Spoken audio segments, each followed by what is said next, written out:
Is it time? It is time for us to do what we have been doing, and that time is every day. We'll know in a very short period of time, but it looks like it could be something that will be not good. Believe me, not good.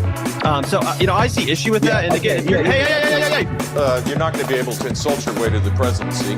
That's not going to happen. I don't know who created Pokemon Go, but I'm trying to figure out how we get them to have Pokemon go to the polls.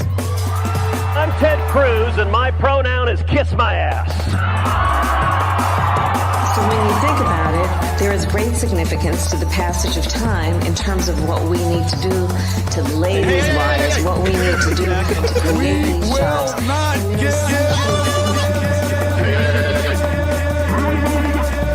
America is a nation that can be defined in a single word.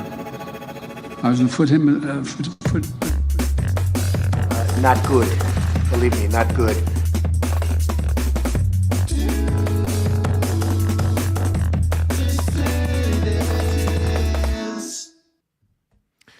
Hello, dissidents. Welcome, one and all, to a special Sunday matinee edition of the Do Dissidents podcast. Keaton Weiss here with Russell Dobular, of course. hello. Hello. I must have been hunched over last night with RB. It was on the RB Ham show Beyond the Pale last night. I must have slouched because my microphone, I just realized, was too low. I'm going to have to do the show like this, like a troll. Then again, we do the show like trolls every day. The show is a troll, right? The show is a giant troll. That's right. So It would make sense. It would make total sense. So, hey, thanks for joining us at this special 2 p.m. time slot. Tonight is Oscar night. I know you guys have your invites to your big Oscar parties later, so we don't want to interfere with that. Figure why interfere? Why go up against that ratings-wise? I don't know how much of our audience actually cares. I'm going to be watching it with the wife, just as a thing to do, you know. My theory is not much of our audience. Not much. Not much of America cares anymore. Oh, hey, I remember Oscar night, the theater people I used to work with, like particularly the women, they put on gowns, right, and dresses, and have these big Oscar parties. I can't imagine as many people do that anymore. I would think it's proportionate to the number of shit libs left in the world. Right. Yeah, I would say that too. I mean, the movies that are nominated now are movies that very few people have heard of for the most part, you know. Particularly, because you don't really get, like, I feel like, you know, the 90s through the mid-aughts, really, this started disappearing with the advent of streaming.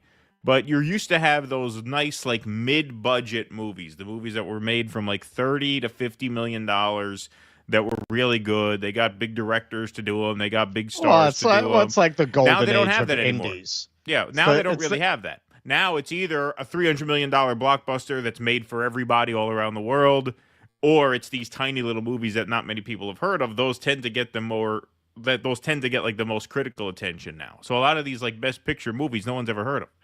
Yeah, well, we're gonna see in my Oscar segment, like, the Oscar ratings essentially fell off a cliff after 2014. That's the last time they did over 40 million in viewership, and it just totally collapsed. Now, the last few years, it's been gaining back from a low, but not even half of the ratings that it used to do. Right. And last year they got a bump because, going to what you're saying, it was a rare year where blockbuster movies actually did well. Right. Rare in these times. Oppenheimer and Barbie attracted a lot of attention. Right. They don't have anything like that this year. The only thing that might save them is people hate watching to see Amelia Perez go down. Right. Yeah. There is going to be some of that for sure. There is the Palestinian documentary that's nominated, though, called No Other Land. Right. Apparently that just won an award recently, and the director gave a pretty good speech. So we'll see if they have which the is courage. not distributed anywhere. Yeah. Right, it's not distributed. So we'll see if that wins. I doubt it. I hope so, obviously, but I doubt it. You think, because don't I forget, would a be lot pretty of shocked. the Academy members are Hollywood insiders. They're big actors, producers, directors, right? I mean, it really is peers voting for each other. So do these people have the balls to give that movie the win? We'll see.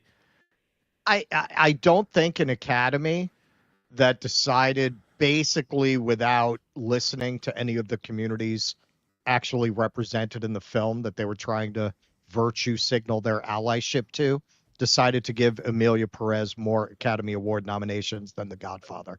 I don't think those people are the brave people who are going to take a stand on Zionism. Yeah, I don't think so either. But we will see. I'm sure if that happens, we will know about it. All right, let's get going. Let's get started. We're going to kind of pick up where we left off, which was with the big news of the Trump-Zelensky melee in the Oval Office. So here is Volodymyr Zelensky doing some damage control on Fox News, saying he thinks he can repair his relationship with Trump. Let's take a listen to this. Yeah. Do you think your relationship with Donald Trump, President Trump, after today, can be salvaged? Can be salvage? What that mean? What that word mean? Salvage? What he say? Yes, of course, because it's relations more than two presidents. It's the historical relations, strong relations between our people, and that's why I always began with to thank your people from our people, and this is the most important. And of course, thankful to President and of course to Congress, but first of all to your people. Your people help to save our people. People, the first. Human rights, the first. This is very, very important. And we are thankful and sorry for this. I mean, we wanted very much to have only strong relations, and I'm very confident that we will have it. Oh, this poor dumb bastard.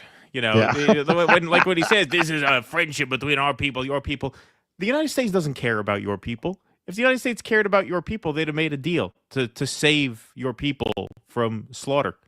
The United States doesn't care about your people. NATO doesn't care about your people. I don't even know if you care about your people at this point. I don't know what you're thinking at this point. But it's just so it's a very, very tragic thing. It's a very horrible crime that was perpetrated here, that this was allowed to happen. And that this guy even now is saying, hey, this is about, aren't we friends? No, we were never friends. We were never friends. And, the United States never viewed you as a friend. You were cannon fodder. You were pawns in an imperial game. I just want President Trump to know that whenever I get in plane, it is thoroughly checked all over. So don't try anything. Don't try anything. Yes, exactly. Well, we'll see if this worked or not. Trump considers ending all aid to Ukraine. So shout out to Kyle Anzalone and thegreatantiwar.com for aggregating some recent reports here. After a disastrous meeting for Zelensky, Kyiv is now at risk of losing the support of its most crucial backer. The White House is considering ending all aid transfers, including weapons, to Ukraine after an Oval Office press conference turned into an argument between President Donald Trump, Vice President J.D. Vance, and Ukrainian President Zelensky. According to the Washington Post, the Trump administration is considering ending all ongoing shipments of military aid to Ukraine in response to President Volodymyr Zelensky's remarks in the Oval Office on Friday and his perceived intransigence in the peace process.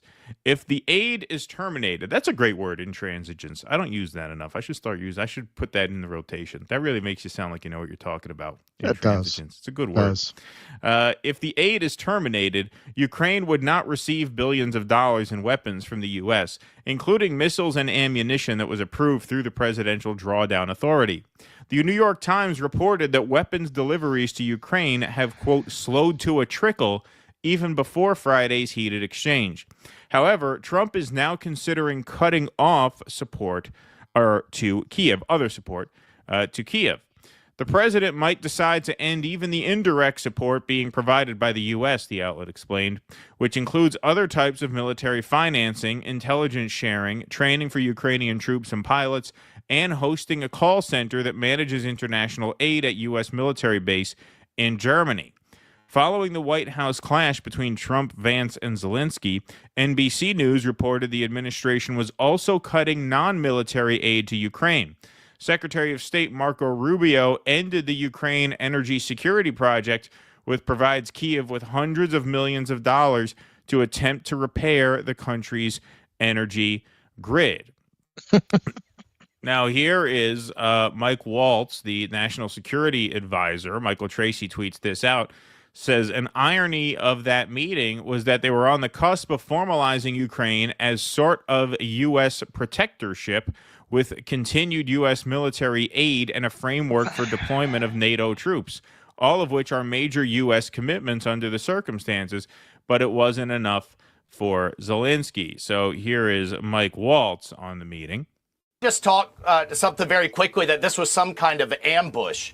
Right. That is absolutely and categorically false. We had a beautiful setting in the East Room ready for both leaders to sign that would have bound the United States and Ukraine together economically for a generation, for critical minerals that we need, economic investment that they need. And that would have been in the heels, Charlie, of having the Prime Minister of the United Kingdom, who says he's ready to put boots on the ground, the president of France, Macron, who's ready to put boots on the ground, NATO Secretary General that the president had just spoke to about this guy needs to get a DNA test because I'm betting RFK Jr. owes him some money. Yeah, right, exactly. broader Yeah, security guarantees. Like, yeah. So this really Like could have Kennedy. been and should have been a positive moment for Ukraine. And then we go to further negotiating with the Russians, bring this war to an end, and move the world forward and stop the death and destruction. But instead, what became clear, and I think what has the president so frustrated and frankly angry, is that it's not clear that Zelensky truly wants to stop the fighting. And he came in, even though he was warned not to, determined to litigate all of that in front of the entire world. Yeah, I mean, that seems like an accurate take to me, I have to say. Like, I think, as we'll see later in the segment, I think it's going to be harder than it seems to actually bring this war to a close. And I'm still not really convinced that Donald Trump knows how to do that. But, yeah, I mean, it certainly seems that Trump's goal was to get a ceasefire and that Zelensky is just not interested in that. It really seems like Zelensky was taken for a ride by people who are much smarter than him, and he still has not snapped back into reality and accepted that look, your people put up a fight, and it's horrible, all this death, and it's horrible to think that it was all in vain, but at a certain point you just have to cut your losses, which is why what Trump said in the Oval Office, he just looked him right in the eye and said, "You're not winning this. You're not winning this." Like, I feel like Trump was the first and only person He to went ever at the tell him elephant that. in the room. Right. Like who else has ever told him that? Who else would ever tell him that? And it Look, just seems like he does not believe that. With Zelensky, at best, this is like if you made Jimmy Kimmel your president and put him in a war situation. He's a fucking comedian. He's a TV star. He has no idea what he's doing. He had no concept of who or what he was dealing with. Now, on the darker side, I have to check this, but it was tweeted out by a source I trust. According to what I've seen, 29% of what was considered Ukraine at the collapse of the Soviet Union, the way they drew the lines, 29% of the country is Russian speaking. He banned the Russian Orthodox Church. He banned Russian newspapers in the country. He banned Russian language media. 29% of your country speaks Russian. Well, you're going to have problems. Not to mention, Gray Zone has done a lot of reporting on the way after the ceasefire. They continued to attack the Russian-speaking provinces in the east. These are things that, the shit libs who are flooding social media right now with these Ukraine flags. They have no idea, man. They have no idea. I had a shit lib who got very angry about me tweeting out about Ukrainian Nazis yesterday. Do you have any proof of this? Don't share screenshots, share links. Hang on, motherfucker. So you feel you're informed enough to be commenting on this and you didn't even know about that? You didn't even know that? Didn't even know. Well, which makes sense, because how would you know if you just watch CNN and think that's telling you anything worth hearing? Why would you know about that? You think they put that on CNN? Well, it's funny you say that, because once upon a time they actually did print that in the New York Times back in 2018. Hakeem Jeffries and a few other Democrats signed on to a letter saying, hey, we got to watch out. There's a Nazi problem in Ukraine. And then, of course, that was all memory hold once the war started. But, to your point earlier, I always thought I was a quarter Russian because my grandmother on my father's side of the family always called herself Russian.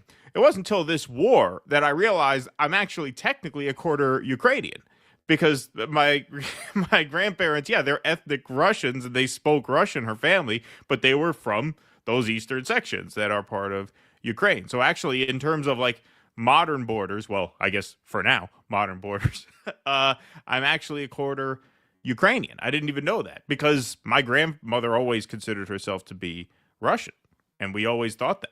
We never even interrogated that at all. They spoke Russian, so I figured, I guess they're Russian. Well, I mean, in this region, they have a very long history, and at the end of the Cold War, they kind of did what they did with the Middle East. They drew a line around this area that didn't necessarily go together. Like Crimea, again, I have to look at this. I don't want to state this as a fact, but I believe it's majority Russian speaking there. So what's the rationale that it belongs to Ukraine categorically? Because that was the line they drew at the end of the Cold War. Like, why is that by definition Ukrainian territory? It seemed very much like the Middle East, very much like countries like Iraq that were Western inventions. They just kind of squeezed all these people in together without considering they're not really the same people. Right. So as Zelensky does damage control and as the Ukraine-U.S. relationship kind of falls apart or shows signs of extreme weakening at the very least, Europe seems to be coming to Zelensky's defense. Europe rallies around Zelensky after explosive White House meeting. European leaders quickly pledged their continued support for Ukraine on Friday after President Trump's blistering criticism of Ukraine's President Volodymyr Zelensky in a meeting at the White House. Leaders lined up behind Ukraine and praised its embattled president, the statements coming one after the other. From long lists here: France, Germany, Poland, Spain, Denmark, the Netherlands, Portugal, the Czech Republic, Norway, Finland, Croatia, Estonia, Latvia, Slovenia, Belgium, Lithuania, Luxembourg, and Ireland. Canadian, Australian, and New Zealand leaders added their voices to the Europeans. Even as Western leaders generally shied away from explicitly criticizing Mr. Trump, who had told Mr. Zelensky he was not in a good position and angrily threatened to pull American support for Ukraine unless he agreed to a ceasefire deal with Russia, many in Europe addressed their statements of encouragement directly to Mr. Zelensky. All right, let me just, before we get into that, let me just interject while we're close to it. Okay, so according to my admittedly quick research, 43 to 46% of people in Crimea speak Russian, about similar to those who speak Ukrainian. And in the eastern and southern regions, 77% speak Russian. All right, excellent. Got those statistics in. So here's Ursula von der Leyen, president of the European Commission. Your dignity honors the bravery of the Ukrainian people. Be strong, be brave, be fearless. You are never alone, dear President Zelensky. We will continue working with you for a just and lasting peace. Emmanuel Macron, there is an aggressor, Russia. There is a victim, Ukraine. We were right to help Ukraine and sanction Russia 3 years ago, and to keep doing so. By we, I mean the Americans, the Europeans, the Canadians, the Japanese, and many others. Thank you to all who have helped and continue to do so. And respect to those who have been fighting since the beginning, because they are fighting for their dignity, their independence, their children, and the security of Europe. Here's the newly elected Chancellor of Germany, Friedrich Merz. Dear Volodymyr Zelensky, we stand with Ukraine in good and in testing times. We must never confuse aggressor and victim in this terrible war. The Mertz HQ, like an influencer sort of account, kind of like the Trump war room, I guess. It's up to you now, Europe, with a picture of the newly elected German chancellor as leader of the free world. German aid to Ukraine post Germany's Minister of Foreign Affairs, Annalena Baerbock, has just given a really remarkable near 12-minute speech on yesterday's events at the White House in support of Ukraine. I've translated a large part of the speech for you. We'll watch a minute of this. This is 6 minutes. We're not going to watch anywhere near that long, but this will give you an idea. Ihnen werden heute Nacht angesichts der unsäglichen Videos aus dem Weißen Haus unruhig geschlafen haben. Ich ehrlich gesagt auch. Leider war das kein schlechter Traum, sondern heftige Realität. Unser Entsetzen ist heute größer als zuvor, aber ebenso unser Commitment für die Menschen in der Ukraine, für unsere eigene Sicherheit und für den Frieden in Europa. Der gestrige Abend hat unterstrichen, eine neue Zeit der Ruchlosigkeit hat begonnen. Eine ruchlose Zeit, in der wir die regelbasierte internationale Ordnung und die Stärke des Rechts mehr denn je gegen die Macht der Stärkeren verteidigen müssen. And the strength of the law more than ever against the might of the strongest. So not very ambiguous there. Daniel Freed, a career diplomat under American presidents of both parties who had just returned from a trip to Brussels, said the Oval Office clash had jolted Europe's capitals, generated a wave of sympathy for Mr. Zelensky, and upended a peace process that appeared to be gaining traction. The Europeans are horrified and dismayed, Mr. Freed said, adding that Europeans see the United States shifting to a great power strategy in which large countries carve up the world. They're watching the America they know and respect change in a matter of a couple of weeks. Prime Minister Keir Starmer of Britain, a center-left leader who carefully avoided any major disagreements with Mr. Trump during a visit to the White House on Thursday, spoke with Mr. Trump and Mr. Zelensky on Friday, according to the Prime Minister's office. Mr. Starmer, quote, retains his unwavering support for Ukraine and is playing his part to find a path forward to a lasting peace, the office said in a statement. Mr. Zelensky responded to each European leader on social media, writing, "Thank you for your support." So, yes, we'll see a few examples of these. Thank you for your support. Switzerland remains firmly committed. The government of Faroe Islands, thank you for your support. Thank you for your support. Thank you for your support. As you can see, he was quite the busy man on Twitter. But he offered his most ample statement of gratitude to Mr. Trump, who had said in the Oval Office earlier on Friday that Mr. Zelensky was not acting all that thankful for American aid. Thank you, America. Thank you for your support. Thank you for this visit, wrote Mr. Zelensky, also thanking Mr. Trump and adding, Ukraine needs just and lasting peace, and we are working exactly for that. So there is his tweet that he fired off, 48.9 million views. Now, in our patron show, when we covered this, I believe it was RB who called in and said that he still doesn't think that Trump really knows how to end this war. And, you know, thinking about that a bit and reading this, yeah, I kind of think that that's true. That the problem here is that even if we disengage, if Europe picks up the slack, even if it's only for a year or so, that still keeps the fighting going, which is just obviously intrinsically bad because it's just lots more people die for no reason. But also, they are our NATO allies, which means that as long as this goes on with Europe's backing, we can still be dragged into this, which is why I was not too surprised to find out that Elon Musk made a lot of news when he quote tweets Gunther Eagleman. So Gunther Eagleman says it's time to leave NATO and the UN, and Elon Musk says, I agree. And when you think about it, that's really the only way for us to safeguard ourselves against getting dragged into a global war. Now, there's a chance we might see it in our interest to go in anyway, but if all these European countries are in lockstep behind Zelensky, which it seems they are, and they're able to fund the war effort for however many more months they can keep it going. I guess that's up to them ultimately, and a combination of what they're able to chip in. It still creates a very dangerous situation for us because we are a lot of these countries' NATO allies.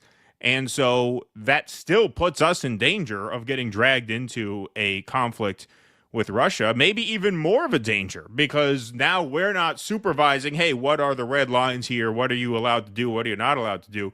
If we just disengage, but we're still bound to protect these ally countries, then yeah, we're still at risk of getting dragged into this. So just because the United States backs out, which I think is obviously the right thing to do, and I give Trump credit for seeming to want to do that, it's very uncertain whether he'll be able to in a meaningful way. I mean, ultimately, where this leads is we would have to withdraw from NATO. That's really the only way to stay out of it, for sure. And if the war escalates to a point where it's all of Europe versus BRICS, then we might not be able to stay out of it, NATO or no NATO. It still remains a dangerous situation, a very dangerous situation, until there's a ceasefire made, with or without our involvement. Seems that way to me. Yeah, he didn't just retweet Hans Eagleman. He also retweeted, I believe, Gunther Shiny Black Boots. Yeah, yeah, right. Yeah, actually said we need to be freed from the conspiracy of international bankers. Right. Yeah, exactly. So yeah, he's been tweeting a lot lately, Elon. Yes, and that is if you impart that level of strategic thinking to Zelensky. That was my take. Like, hey, he might have just blown up this meeting to get the Europeans to step in. And yeah, if we're a part of NATO, what do we do? Right. What do we do if they invoke Article problem. 5? Right. Do we now, knowing Trump, if he doesn't want to go, he's going to leave NATO. Right. I think if they try to invoke Article 5, that will be the final straw. He'll say, we're out of NATO. We can't be dragged into these kinds of wars by other countries doing things we don't agree with. Right. Yeah. Yeah. I mean, we seem to be headed. Now it seems to be that there's a fork in the road where either we will get a ceasefire or we are going to be inclined to leave NATO. Now, we may not leave until it comes to a point where we are forced to either commit or not commit. I don't know bureaucratically how that works. I guess there's not much bureaucracy involved. I mean, if we don't want to go to war, the president of the United States can just say, well, no, we're not going. What are you going to do about it? We're out. Right. Right? Like, that seems like maybe a decision you can make at the moment when it comes to that. I don't think NATO should have existed past the end of the Cold War, so I'd have no problem with us, leaving NATO. I don't think NATO is a force for good. I don't think it's a force for peace. And so I have no attachment to NATO. Why does it exist? Right. Why does it exist? It was supposed to be there to defend Western Europe against communism. Whatever you think of that, that was the ostensible goal. Right. So why did it exist after the collapse of the Soviet Union? That's what Putin said to Clinton. There's no reason Can I to. join? Because it kind of seems like it's about us. Because Clinton was no, it's not about you guys. Well, can I join? Well, I have to talk to some people. It's apparently right. What so the then people that told them gives was away no the game. fucking way. Right. Right. So if it were a peacemaking force, then why does it still exist? Like, why couldn't Russia join? And of course, were Russia to join, then there'd be really no reason for it to exist, which means, of course, it is all about them. It is all about them. It is all about, I mean, this really goes back to punishing a state that had a successful communist revolution. We will never forgive them for that, just like we'll never forgive Haiti for having a successful slave revolt. We will never forgive Russia for having had a successful communist revolution. And NATO is obviously an instrument of war and hegemony and intimidation. And so I have no problem whatsoever. I mean, I think we should withdraw from NATO, but I think that's where this is leading, unless there's a ceasefire. Because as long as there's not a ceasefire, we can say we're out and the mineral deal can be scrapped, which I think is bad news for Donald Trump. I think he was really looking forward to shaking them down. It's bad news for Elon Musk. He's the one who needed those minerals. Well, that's true. He stuck his hand up Trump's ass and puppeteered him for that deal. Right. Yeah. Right. Exactly. So, they would rather have the mineral deal and a ceasefire, but absent a mineral deal and absent a ceasefire, if this goes into Europe's hands, yeah, I mean, at that point, you are looking at a decision that's going to have to be made as to whether or not we back this effort, whether or not we, support these countries in the event that they cross a line and end up in an armed conflict with Russia. I mean, it's going to come to that, it seems, unless there's a ceasefire, which is why the goal is, as it should be on our part, to broker a ceasefire. But as Mike Waltz just said there, didn't seem like Zelensky was into that. Didn't seem like he was into that. He blurts out in the middle of the Oval Office press conference that he doesn't trust Putin to uphold the ceasefire, and then challenges Vance, in a kind of a hostile way. What is this diplomacy you speak of? What are you talking about? Right. Okay, well, that's not a guy who wants peace. It doesn't seem that way. Yeah, see, this is where the miscalculation is. The Europeans have no balls. So anyone can make a speech. Are they going to put up? Are they going to put up the amount of money? Are they going to put troops into Ukraine? That's an open question. They can talk shit all they want. Let's see them actually step up. A few token gestures like Keir Starmer pledged, £3 billion a year. It's really nothing relative to what they would need to keep this war going. Are they all going to commit an amount of money that would really allow this war to continue? And particularly, are they prepared to commit bodies? I would bet no, particularly on the latter. Yeah, and this is another chance for Trump to throw his weight around here because, if we communicate to Europe, listen, we're not getting involved in a shooting war with Russia. Right. So if you want to push this to a point where that's a risk, we're going to withdraw from NATO, at which point NATO is no longer NATO. Not really. Right. I mean, we are the big dog in that junkyard. Right. And so they don't want us to leave. So I think Trump could probably exert some leverage there. Tell Europe, listen, if you do this, there's a risk we're going to have to back out, at which point, it's not going to be a pretty thing because you guys are going to have to finance whatever war effort you lead on at this point, which is a very scary thing. I don't know if they'll be up for that. But, this is going to force some pretty hard decisions. I think a lot of us, understandably so, were so just had such a catharsis when we saw Trump browbeat him like that we didn't really think through what RB said, which is a great point, which is that, hey, that's all well and good, but it's still kind of hard to end this war, especially now if Europe jumps in and says, well, we'll pick up the slack. Yeah, this is the clearest path that I see to making America great again, because we haven't really been great since we stopped fighting the Germans. Yeah, right. You have to get the Germans on the other side of the alliance to make America great again. All the best wars we fight are against the Germans. That's right. We're undefeated against the Germans, and we really have no W's against anyone else. Make war great again. Get the Germans on the opposite side. On the opposite side, that's right. Michael Castillo, thanks for the $50. Let's have a cowbell and a sound drop for Michael Castillo. Beautiful. All right. I'll read this and then we'll do your. So we're back to a real mic. How did that sound? Do you hear it now? Yeah, I think it sounded pretty good. Yeah, I think it sounded okay. It was a little quiet, but I can hear it. See, this is like a next generation of the same mic, so it might handle that better. As for me against you, what the hell are you? Are you Jesus Christ, you loser? Michael Castillo says, good afternoon, gentlemen. I couldn't believe what Scott Ritter said about having Donald Trump's baby because he prevented nuclear war. I was rolling. Did he say that or did he tweet that? He also suggested that Poland get the western half of Ukraine due to the Volhynia genocide. How do you say that? V-O-L-H-Y-N-I-A. Never said that word out loud. 1943 to 1945. I am I. Thank you, Michael Castillo. Did he tweet that or did he say that? I would like to, if he said that, I'd like to hear him say that. If he tweeted it, I'd like to read it. I am I. Thanks for the $18. It says, Rastaman vibration. Peace be granted to Palestine. Hey, that came in before we did our countdown. So I didn't even read that, and I did the reggae music anyway. So we're thinking on the same level today. I am I. Mark Pugliese, boys, I got it. They should have removed Z from the president's conference with one of those big vaudeville hooks. Yeah, there you go. Space 99 Yak.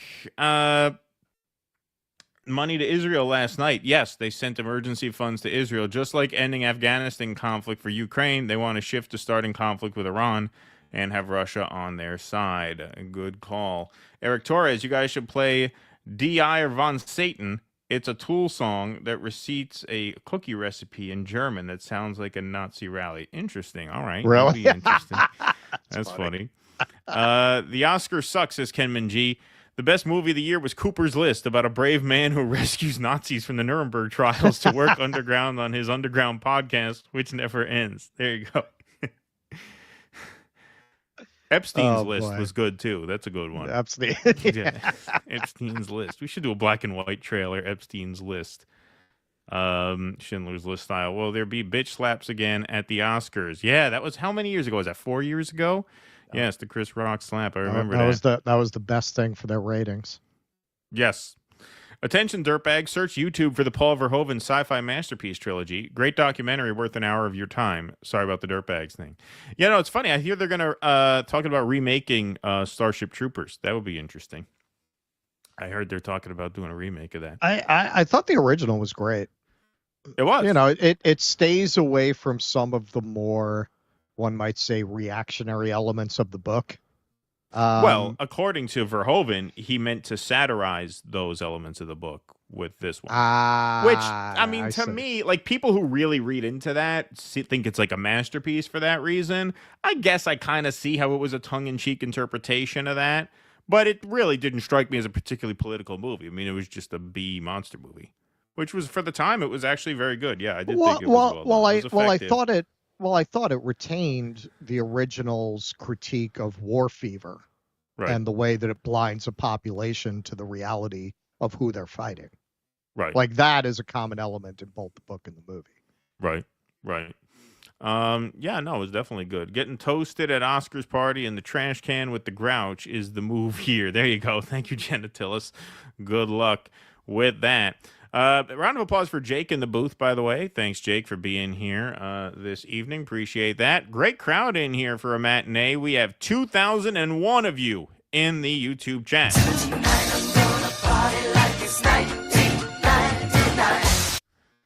All right.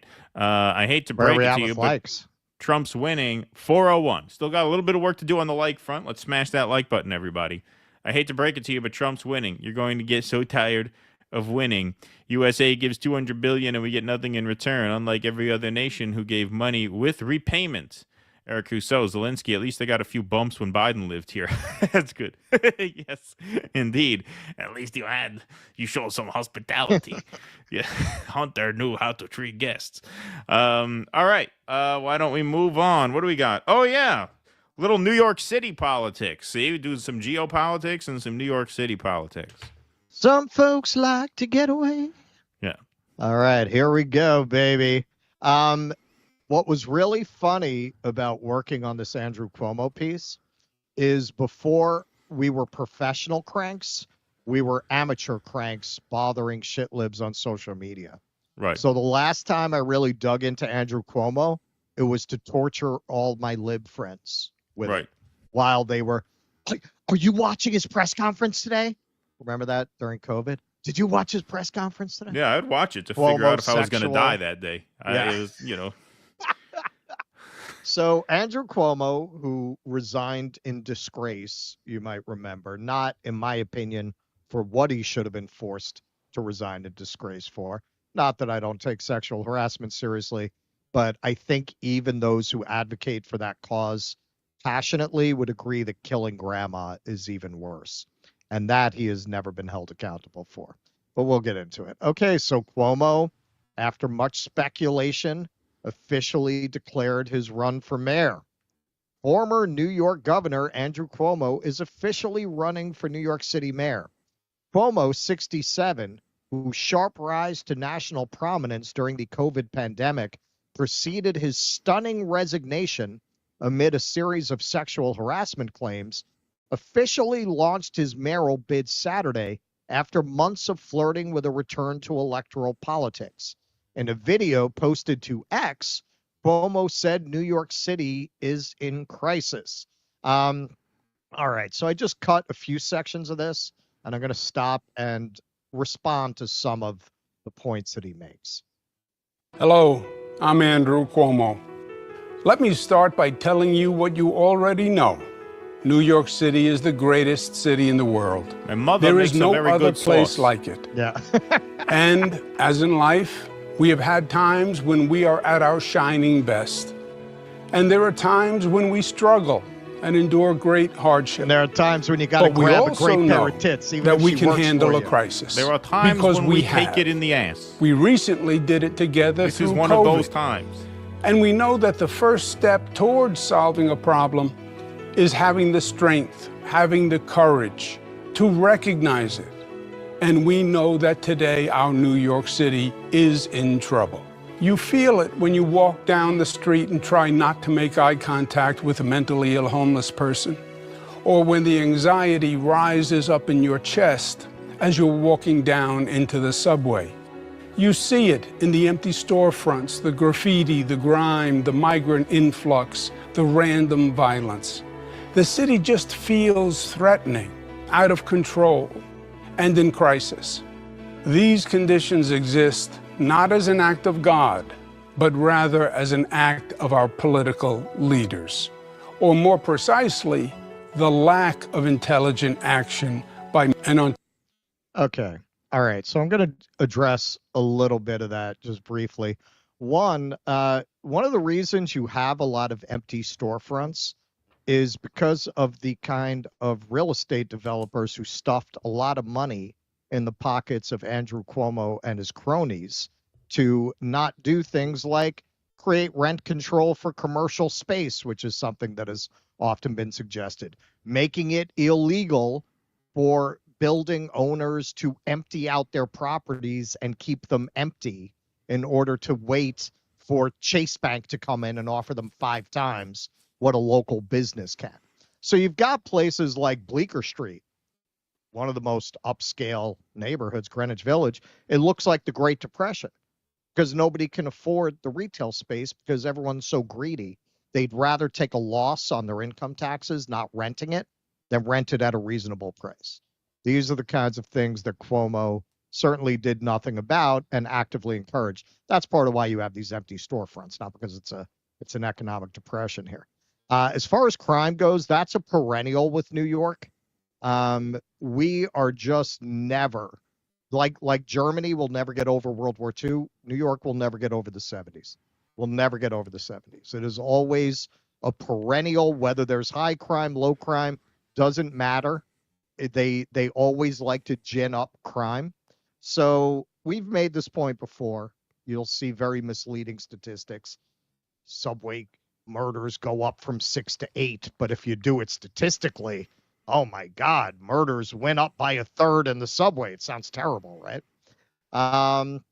So here's an example. This was the most recent analysis I could find.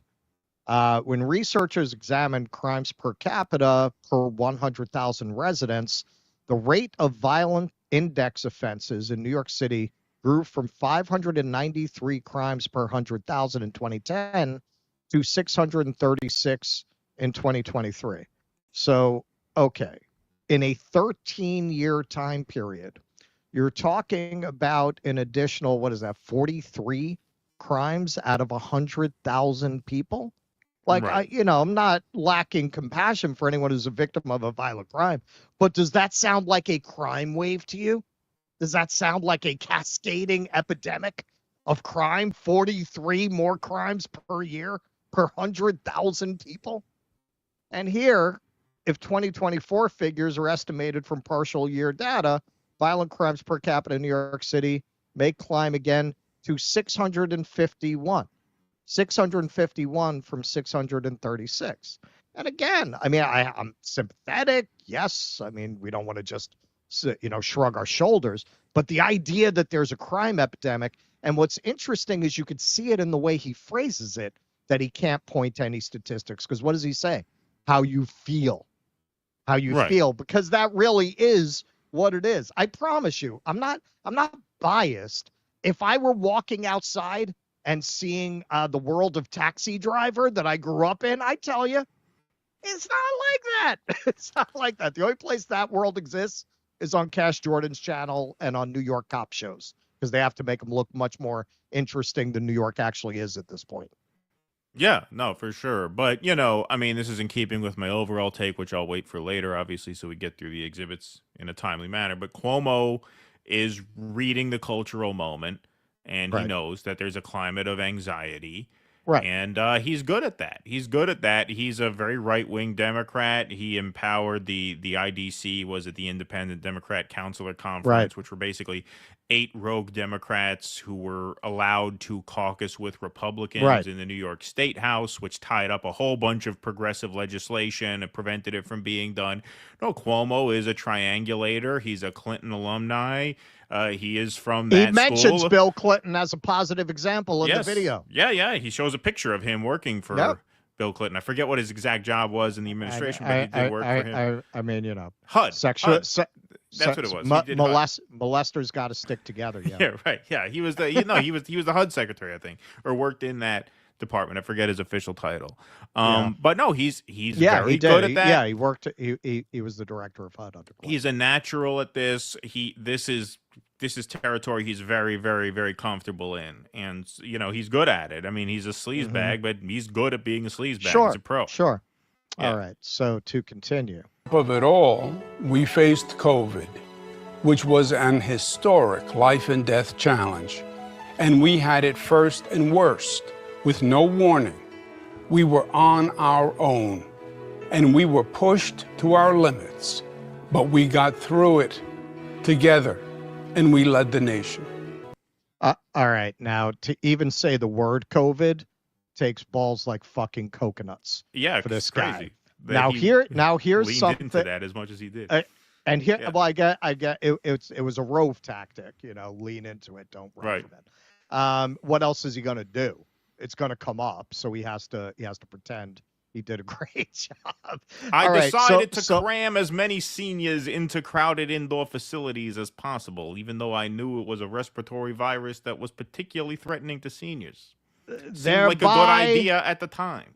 Thereby, I saved over $12 million in Medicare coverage. Yeah, right, exactly. Yes. All right. Now, what Keaton just referenced, I'll get into it a little more. Everybody knows about that. What is not discussed nearly enough is the reason New York hospitals were in such crisis during COVID. The reason we had morgue trucks.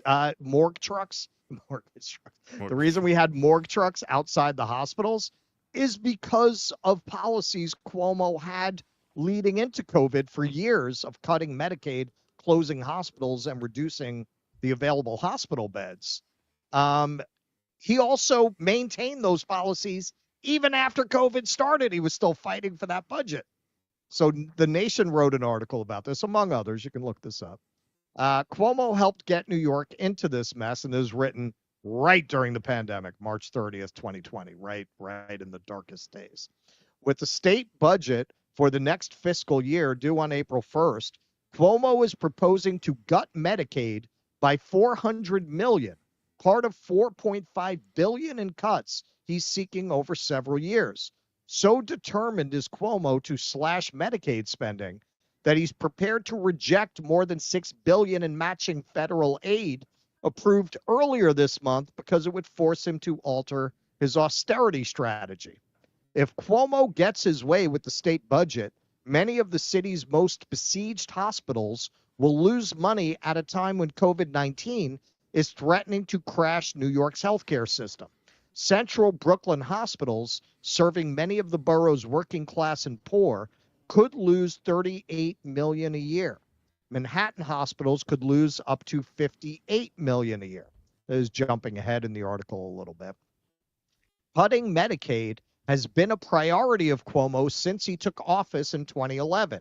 In his first term, another Medicaid redesign team shrunk Medicaid reimbursements, damaging the financially fragile healthcare facilities that serve low-income patients.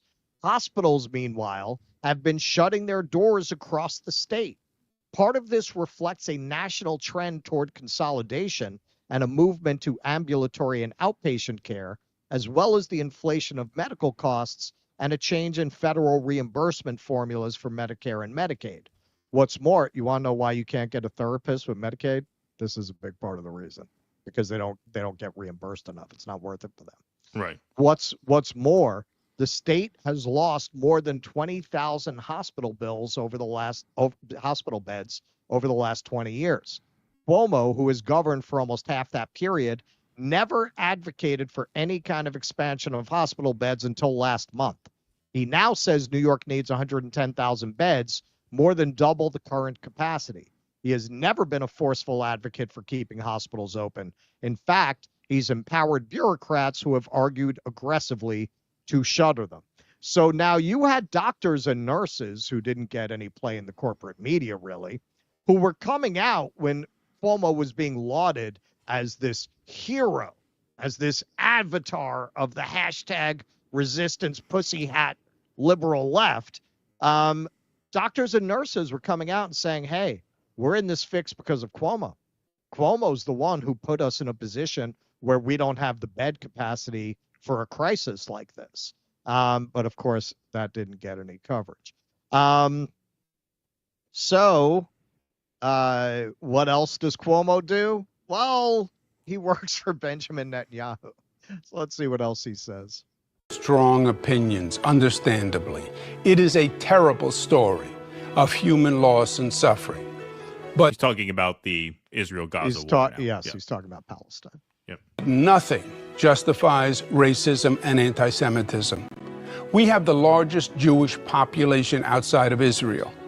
They are our neighbors and friends. They are our family, literally. They helped build this city. It is their home, and they must feel safe. Our New York City should not be tolerating any harassment or disparagement of our Jewish brothers and sisters, and certainly not from our elected officials. In fact, they should be condemning it. The law must be aggressively enforced, and our New York should go even further and be at the forefront, leading the fight against the global rise of anti-Semitism. Yeah, okay. So once again, he has joined the team working for Netanyahu to battle the charges brought against him as a war criminal in the ICC. Under Cuomo, he mentions elsewhere in the video he'll work with Trump where they can work together. This, I would predict, if he becomes mayor, is an area where they're going to work together very happily to crack the heads of students. Yes. So, you want to add anything? Well, just the sleazy choice to edit in the imagery of the pro-Palestine student protesters as an example of racism and anti-Semitism. Yeah. Yeah. Okay, so moving along. Everything right in my years of government service? Of course not. Would I do some things differently, knowing what I know now? Certainly. Did I make mistakes? Some painfully? Definitely. And I believe I learned from them and that I am a better person for it. And I hope to show you that every day. But the great EB... All right, so let's look at some of the mistakes he's talking about. I mean, we have no way of knowing what he's referring to. He doesn't tell us, but maybe he's talking about this. Cuomo staffers worked on $5 million COVID book deal as 1,000 New Yorkers died each day. So you are not allowed to use your government employees in order to work on your personal projects. He got a $5 million deal for a masturbatory self-aggrandizing memoir that he had them working on at the height of COVID, which he's still actually being investigated for. That investigation is still open. Now, this one a lot of you probably know about. Governor Cuomo family and friends reportedly got preferential COVID testing back when tests were impossible to come by. So this includes not only his wife, his children, but Chris Cuomo personally had state troopers escort his test to the lab for him. That is classic Tammany Hall style corruption. Cuomo gave immunity to nursing home executives after big campaign donations. So big New York hospital lobby gave him big donations.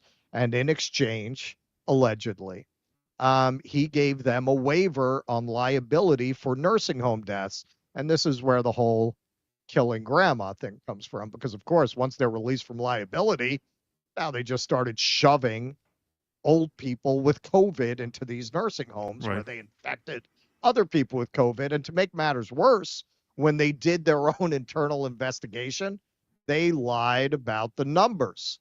Right. Cuomo undercounted nursing home deaths by as much as 50%.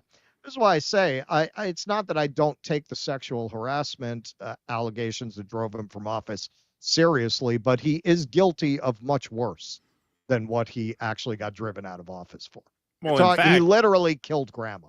Yeah, and as I remember, it was widely speculated at the time, with some validity to my recollection, that he stepped down over the Me Too allegations because he didn't want to be investigated for the COVID mismanagement. Exactly. Right. And then Letitia James dropped the case, which tends to be how it goes. Once you step down, they'll let it go. All right, so here's his big announcement. It said, New York is to the nation what the white church spire is to the village, the visible symbol of aspiration and faith, the white plume saying, the way is up. I am not saying this is going to be easy. It won't be easy, but I know we can turn the city around. And I believe I can help. And that is why I announced my candidacy today for mayor of New York City. All right, so I wanted to show a little bit of that. He does a lot there about New York history and the glories of New York's accomplishments. Now, I thought about this watching it because it definitely plays well for a New York audience. It might make a non-New York audience. It might remind them of why they hate New York. And I think part of that is the same thing. More than any place I've been in America, and I would argue this is probably objectively true, New York is the only city in the country that has something approaching what you could really call nationalism. Like, New Yorkers have a nationalism where that kind of appeal of this noble, glorious history and we point the way forward, more than any other city in America, I would say that rings true for New Yorkers, that hits them, that works for them. In other words, I think if you took it as far as he did in this video in almost any other city, you'd sound kind of silly. Right. Like you were I'm not saying other places don't have regional pride, but not like New York, where it's almost like a city state that considers itself an entity unto itself with its own separate history, almost like a nation unto itself. He in the video, I could tell you as a native New Yorker, he spoke that language very well. Like, it was a very good speech. If you were designing a speech just to appeal to the weird kind of regional nationalism that New Yorkers have. You know, I'll let you expand on this more. Keaton is of the opinion he'll probably win. I think he's probably right with some caveats, but we'll get into it. Let me read the article. So Cuomo becomes an instant contender in a crowded Democratic primary field that includes incumbent Mayor Eric Adams and a slew of challengers from the left, many of whom have spent months sharpening their attacks against both the incumbent mayor and the former governor. The Queens native is attempting his political comeback in the city, where he was born and raised but hadn't lived since the 1990s. Last year, he changed his voting address to an apartment in Manhattan, further fueling speculation he was eyeing a mayoral run. Little fun fact that they didn't mention in this article, one of the most famous mayoral races in New York City history was the race between Mario Cuomo and Ed Koch. I believe that was 1976. Mario Cuomo barely lost to Koch, and of course went on to be the governor. A book that covers that race very well is actually my favorite book about New York history, The Bronx is Burning. It's just about New York in the 70s. Great, great book about that period. But yeah, so there's a little irony here when you look at the history that Andrew Cuomo was governor and now he's coming back to try to win the seat that his father lost. His downfall was brought on by a series of scandals that are sure to follow him through his campaign. That includes the sexual harassment allegations from a number of women, including several who worked for him in the governor's office. Among them were an aide who accused Cuomo of groping her under her shirt after he summoned her to the executive mansion in Albany to perform a task. Another, who was in her 20s, claimed Cuomo asked her repeated, invasive questions about her personal life, including whether she had ever been with an older man. Now, there's no way of knowing, but my guess is, yeah, he did that shit. He seems like that kind of guy. Cuomo's August 2021 resignation came a week after a report issued by private attorneys selected by State Attorney General Letitia James concluded he sexually harassed 11 different women. The former governor denies ever harassing anyone and has claimed the report was politically motivated by James, who briefly ran for governor after Cuomo's resignation. Book deal remains the subject of inquiry by the state ethics board, which Cuomo sued to invalidate, but the state's top court rejected his claim. Cuomo continues to face civil lawsuits from two of his harassment accusers, including Brittany Camiso, the former aide who says he groped her. Opinion polls largely conducted by private consultants, including some working for other mayoral hopefuls, have shown Cuomo with a lead over the rest of the field ahead of the June primary. The former governor has been boosted in part by his near universal name recognition, alongside a slew of lesser-known candidates, aside from Adams, whose own polling was anemic even before he was charged with federal bribery offenses last year. Aside from Cuomo and Adams, those running for the Democratic nod are City Comptroller Brad Lander, former Comptroller Scott Stringer, State Assembly member Zohran Mamdani, I want to get him on the show, and State Senators Jessica Ramos and Zelnor Myrie, among others. Cuomo's critics pounced within minutes of his long-anticipated announcement. Quote, New Yorkers don't need one disgraced elected official vying to replace another, said New York Working Family Party co-directors Jasmine Gripper and Anna Maria Archila in a statement. Andrew Cuomo could fill a book with all of his scandals. Then again, he'd probably need one of his staffers to write it for him. Ooh! Yeah. Ooh. Sick burn. Erica Vladimir. I didn't think the Working Families Party had it in them, honestly. Erica Vladimir, co-founder of the Sexual Harassment Working Group, said in a statement that Cuomo's run is an insult to all New Yorkers and accused him of being cut from the same cloth as President Donald Trump. Ironically, there's a lot of truth to that. So let's take a look at the best polling we have available.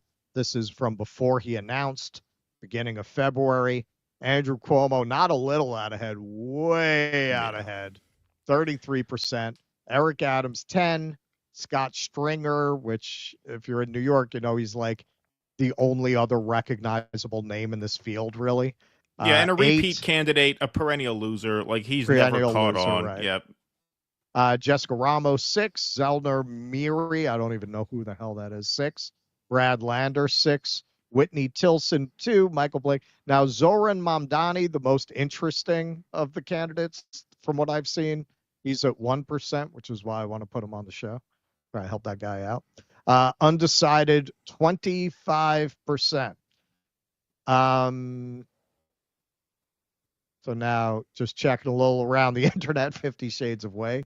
When Andrew Cuomo isn't sending nursing home residents to their deaths or being credibly accused of sexual harassment, he spends his free time defending war criminals from the ICC.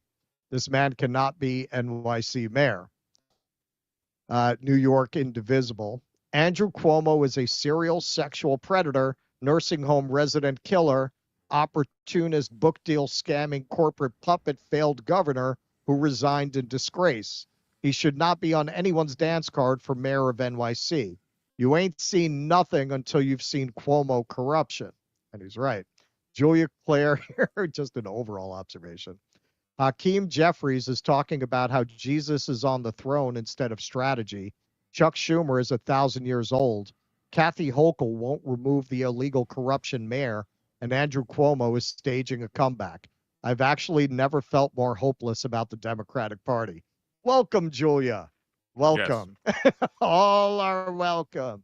All are welcome. All right, so Keaton has his take. This is mine. You're probably right, because this is the home of the shit libs. A study from the Rand Corporation actually showed over the last few days, of every Ukrainian flag post that you've seen, 97% of them are being done by New Yorkers. So if there's any place that this scumbag could make a comeback, where the people are hypocritical enough that the same people who could not tell you how much they supported Me Too would say, he's all right. He's all right. He thought about it. He thought he won't do it again. It's definitely the same people who put Bill Clinton on a stage at the DMC after years and years and years of credible rape and molestation accusations against him. On the other hand, I think already his accusers are speaking out against him publicly. I don't think you can underestimate what kind of impact the level of criminality combined with the level of kind of hot button cultural offenses he's committed, not the least of which what he got driven out of office for. That's a hard one to get past, man. It really depends on whether there's a credible opponent who has the skills to really make it impossible for him to get away from that. I don't think you can underestimate how bad the optics of, say, 3 of his accusers get together and hold a press conference about being attacked by Andrew Cuomo. That's a major X factor. That having been said, Adams is going nowhere. This is the home of the shit libs. Mandani, from what I know of him, he looks like the most interesting kind of socialist left candidate. This is a Republican town that believes in gay rights and abortion in the end. It's a neoliberal town. A guy like that, I don't think he really has a chance. I wish he did. So yeah, if Cuomo is running in that neoliberal shit lib lane and there's nobody credible, like nobody, yeah, he could win. Then it comes down to, hey, New York is the town that gave you Giuliani and Bloomberg. It's not like Republicans can't win the mayoralty in New York. You never know, man. Curtis Sliwa could wind up the mayor. Like, Cuomo has that much dirt on him that I think a campaign worth its salt should be able to throw the ick on him and make him unelectable. But you're probably right. Yeah, I mean, it's possible, but it's very unlikely he loses. I didn't even see the polling, but that was vindicating because I mean, not because I'd like him to win. Obviously, Mamdani is the ideal candidate from our perspective. But, it's a Republican-leaning town. I mean, it's a Rockefeller Republican town. It's not a progressive town. Right. And B, this is not the climate where progressives are going to get elected to big city mayor spots. I mean, it is a widely held belief right now in this country that progressive politics ruin big cities. And that's just too heavy a lift for him, as you can see, polling at 1%, despite the fact that from what I've seen, he looks really good. He had those videos go viral. Where he went into Queens and interviewed, people who voted for Trump, black people, Arabs, Hispanic people, making the point that they felt a sort of class, it was their class perspective that led them to vote for Trump and against the neoliberal Democrats. So yeah, he's an interesting candidate. I don't think there's any real lane for him. Not in New York especially, but just broadly speaking. The reason I think Cuomo is going to win both the primary and the general is largely because of what you said earlier, which is that New York considers itself this sort of city-state. And what makes this the perfect time for Cuomo to run is that New York Democrats, especially the more committed ones who are going to vote in primaries, want someone who they find to be big enough and strong enough and enough of a force to combat Donald Trump in the Trump era. The Trump is going to weigh very heavily in this New York mayor's race, I think. Democratic voters are star fuckers and clout chasers, generally speaking. Cuomo, his name is royalty in New York State. He's a governor. He has executive experience. He's a tough, mean son of a bitch. That is exactly the type that people are looking for in the second Trump era. They're looking for someone who is going to protect the city-state of New York against the policies of Donald Trump, which is why Adams, to me, has no shot. Adams is just too compromised. Adam makes Cuomo look like he's a squeaky clean guy. And then in the general, against a guy like Sliwa, yeah, I mean, all things being equal, Sliwa would have a chance, but the Trump factor. I don't think New York, which is still a heavily Democratic town, is going to want an overt Trump ally in the mayor's mansion. I just think this is the perfect time for Cuomo to run. It's a moment that is suited specifically for him, and don't mistake this for an endorsement. I'm just putting my analyst hat on here. This is the perfect opportunity for him to run and win, and I don't see anybody who can really stop him. I don't think there's any, and first of all, nobody's going to be able to touch his fundraising numbers. I mean, the guy is a machine in that respect, former governor of the state. He's royalty, the Cuomo family. I mean, he's just going to have money coming in hand over fist. Adams is going to tank. No one else on that list can really compete with him. And is New York City going to go for a Republican mayor during the Trump era? I don't think so. They could go there during the 90s when Bill Clinton's in the White House, right? But are they going to go there now with Donald Trump in Washington? I don't think so. I think that's your next mayor, my friend. Get to like him. Be nice. Be nice. Maybe he'll be nice to you. And by the way, too, his mother makes a very good sauce. She makes a very good sauce. My prediction is if Cuomo is mayor, I'm losing my press badge before that's all over. Yeah, right. I'm gonna say some shit at a press conference that's gonna get my badge revoked. The circumstances couldn't collide better for him to make a comeback. I would say this: if there were ever a moment where this fucking piece of garbage could make a comeback, you're right. It's this moment, and I think you're right overall. Like if I had to put money on it, I'd have to bet. I would just say a word of caution. The next couple months is going to tell you. If they can't throw the ick on him by the end of May, they won't be able to. They won't be able to. And that'll tell. Like he could still win the Democratic primary because it's such a weak field.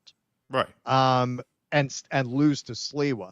You just got to see how damaging these things are. You got to see how much they're able to suppress Democratic enthusiasm by making him just a non-starter, even if he wins the primary. But yes, I would say in the next 2 months, you'll know. Yeah, and look, we're both veterans of the Bernie campaign in New York. Democratic primary voters, especially those in New York City, are the kings and queens of just hear no evil, see no evil, just la la la la la. That's your record doesn't matter. They don't care. That's where I got my Marvin Applebaum voice from. Yeah, right, exactly. Yeah, I had a bunch of Hillary people come up to me. You got to vote for Hillary. She's the only one who can win. She's the only one who can win. Exactly. They don't exactly listen to reason. No, they're the fucking scum of the earth. Yeah, they really are. So yes, for that reason, yes, I mean definitely advantage Cuomo. He is the favorites, no doubt about that. All right, Ryan, thanks for the €20. All this talk about the end of NATO and European boots on the ground is ridiculous. They haven't the money, manpower, military resources to accomplish this without the U.S. Watch, they'll come running home to mama. That's the question. What are they willing to pony up, and how long can they keep it going? Talkish, thanks for the $10 super sticker. Appreciate that. P. Walker, thanks for the 10 Canadian dollars. Reports of mineral wealth in Ukraine are highly overstated, just as Afghani mineral wealth was overstated. Pentagon made up these stories to keep America in these two wars. Well, did you see the video of Putin saying he has mineral wealth that he'd be willing to share? That's kind of interesting. Yeah, imagine getting outbidded by Putin. Wow, the libs would lose it in that example. Correction, Russell Macron's old lady has balls. Ha ha, the amazing Blumpkin. Thanks for the $5. I still haven't finished up that series, but I saw most of it. I mean, it's a pretty slam dunk case that she makes. Interesting. Maurizio Moretti, thank you for the donation and the super sticker there. Appreciate that very much. All right. We're going to take some Rumble Rants in a moment. Let me just do a word from 1775 Coffee. All right. Have you heard of the recent advertising scandal? Let me break it down. The CEO of Rumble, Chris Pavlovsky, recently released an email from Inspire Brands and Dunkin' Donuts. The email explicitly states that the culture of Rumble is too polarizing. In other words, Dunkin' Donuts has a problem with Rumble's culture and wants nothing to do with them. So the solution is to stop buying products that don't support free speech and start supporting brands that do. The competing coffee brand that we should all get behind is, of course, Rumble's 1775 Coffee. For a limited time, Rumble is offering buy 2 bags of coffee and get 1 free. Those are nice, big, beautiful 16-ounce bags of coffee. They come very well reviewed by the dissidents who have purchased them, so you will not be disappointed. And you get a great deal. Go to 1775 Coffee and enter promo code DUNKIN, DUNKIN, to get this limited time deal. Buy 2, get 1 free. That's 1775coffee.com. Okay, beautiful. All right, let's see what we got over on the Rumble Rant side of things while we're paused here. Furrow Squeen, Fire Dancer. I'll tell you what is people's is people's. Is frog gone? Yes. Is people's worrying? Is people looking? No come. But is people's working? Is water boiling? Is come. Yeah, people's is people's. Muppet movie. There you go. Doc Durkin says Gene Hackman's performance as the old blind man in Young Frankenstein was golden. He should have gotten something for that. I didn't know it was him until recently. All right, so I didn't have a lot of time to do like a super cut, but I did do for the intermission. I did a Gene Hackman and David Johansen tribute. Ah, yes, David Johansen. I did what I could. The New York Dolls, personality crisis. Yes, he recently passed too. Trump grabs Zelensky by the pussy. Me too. Thank you. Sorry about that. I thought I'd best explain. Pete from Muppets Takes Manhattan. I think he was a speechwriter for Zelensky. Got it. My rebuttal to German Chancellor is Schlauben me nobben. Thank you, Eric Cuso. Appreciate that. Okay, let's go here. Noah Goop. The British having more say in the course of the war is a horrible idea. They've been openly calling for major troop deployments and regime change. Yeah, absolutely. Article 5 is not that strict. Trump could just write Europe a postcard wishing good luck. Thank you, Zen Saki. Appreciate that. Trying out my new debit card. Take my money, you money-grubbing Americans. Thank you. Aggressively lazy. Appreciate that very much.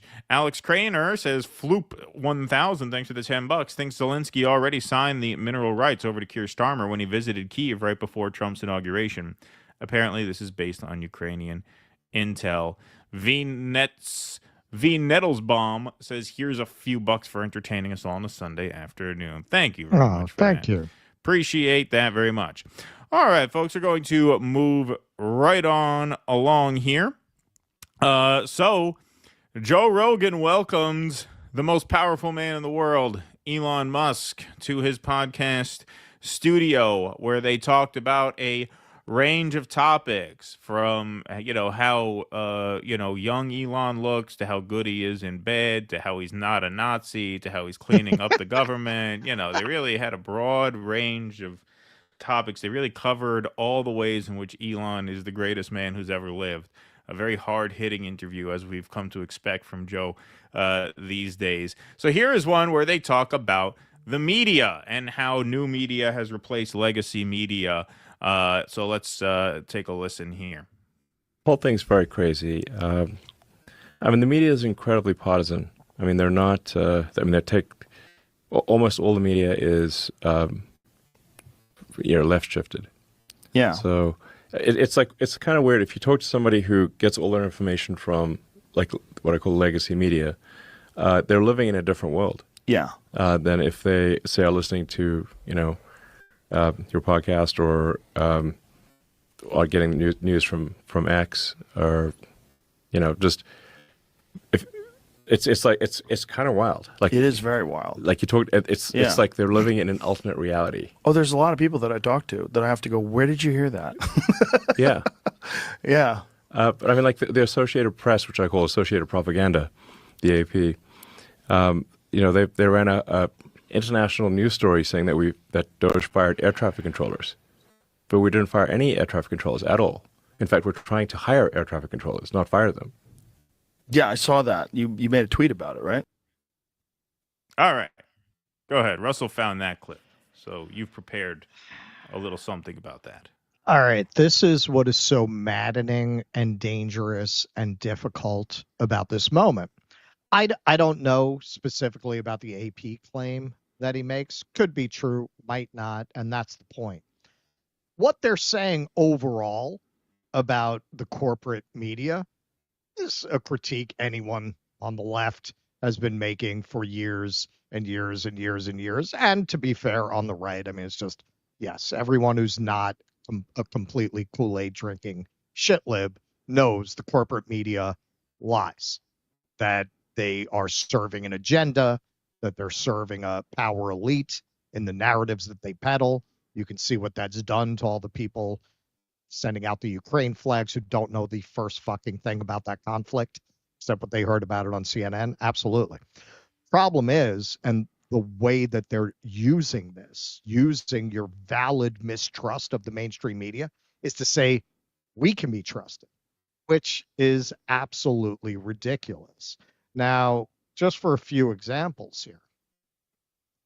So you can trust Elon, right? Musk's cost-cutting drive quietly deletes billions in claimed savings from website. Now, we did a whole piece about this. I'm not going to spend a lot of time on it. The wall of receipts, they have to keep taking down the claims that they make. They keep making outrageous claims. They've saved $800 billion. If you look at the evidence, absolutely not true. So they say, hey, you talk to people who get their media this way. It's like they're living in a parallel universe. I'm sure most of the people in our audience have literally said that about their aunt at Thanksgiving, right? Who just watches MSNBC. But they're leading you to believe that they're better, and they're really not better. Now, you might ask, what's the solution? Become a patron of our show, and well, I mean, in all seriousness, independent media, vet it, and find independent media you can trust. Sources like the Gray Zone, like Electronic Intifada, like there are worthy independent media groups out there. Certainly the solution is not to listen to the world's richest man who has an agenda to make himself even richer and to get rid of all restraints on his power. So now here's a very good example of true but misdirection.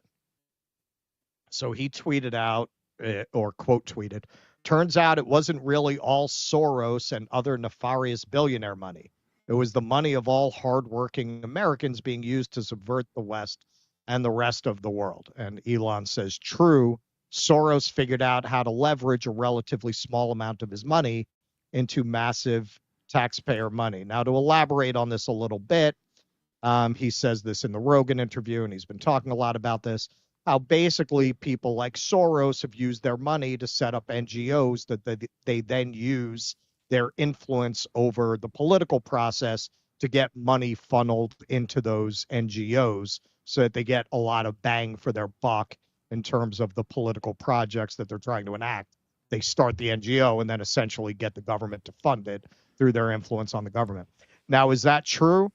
I mean, it's consistent with my understanding of how this system works. I don't trust Elon as far as I could throw him, but that doesn't mean everything he says is a lie.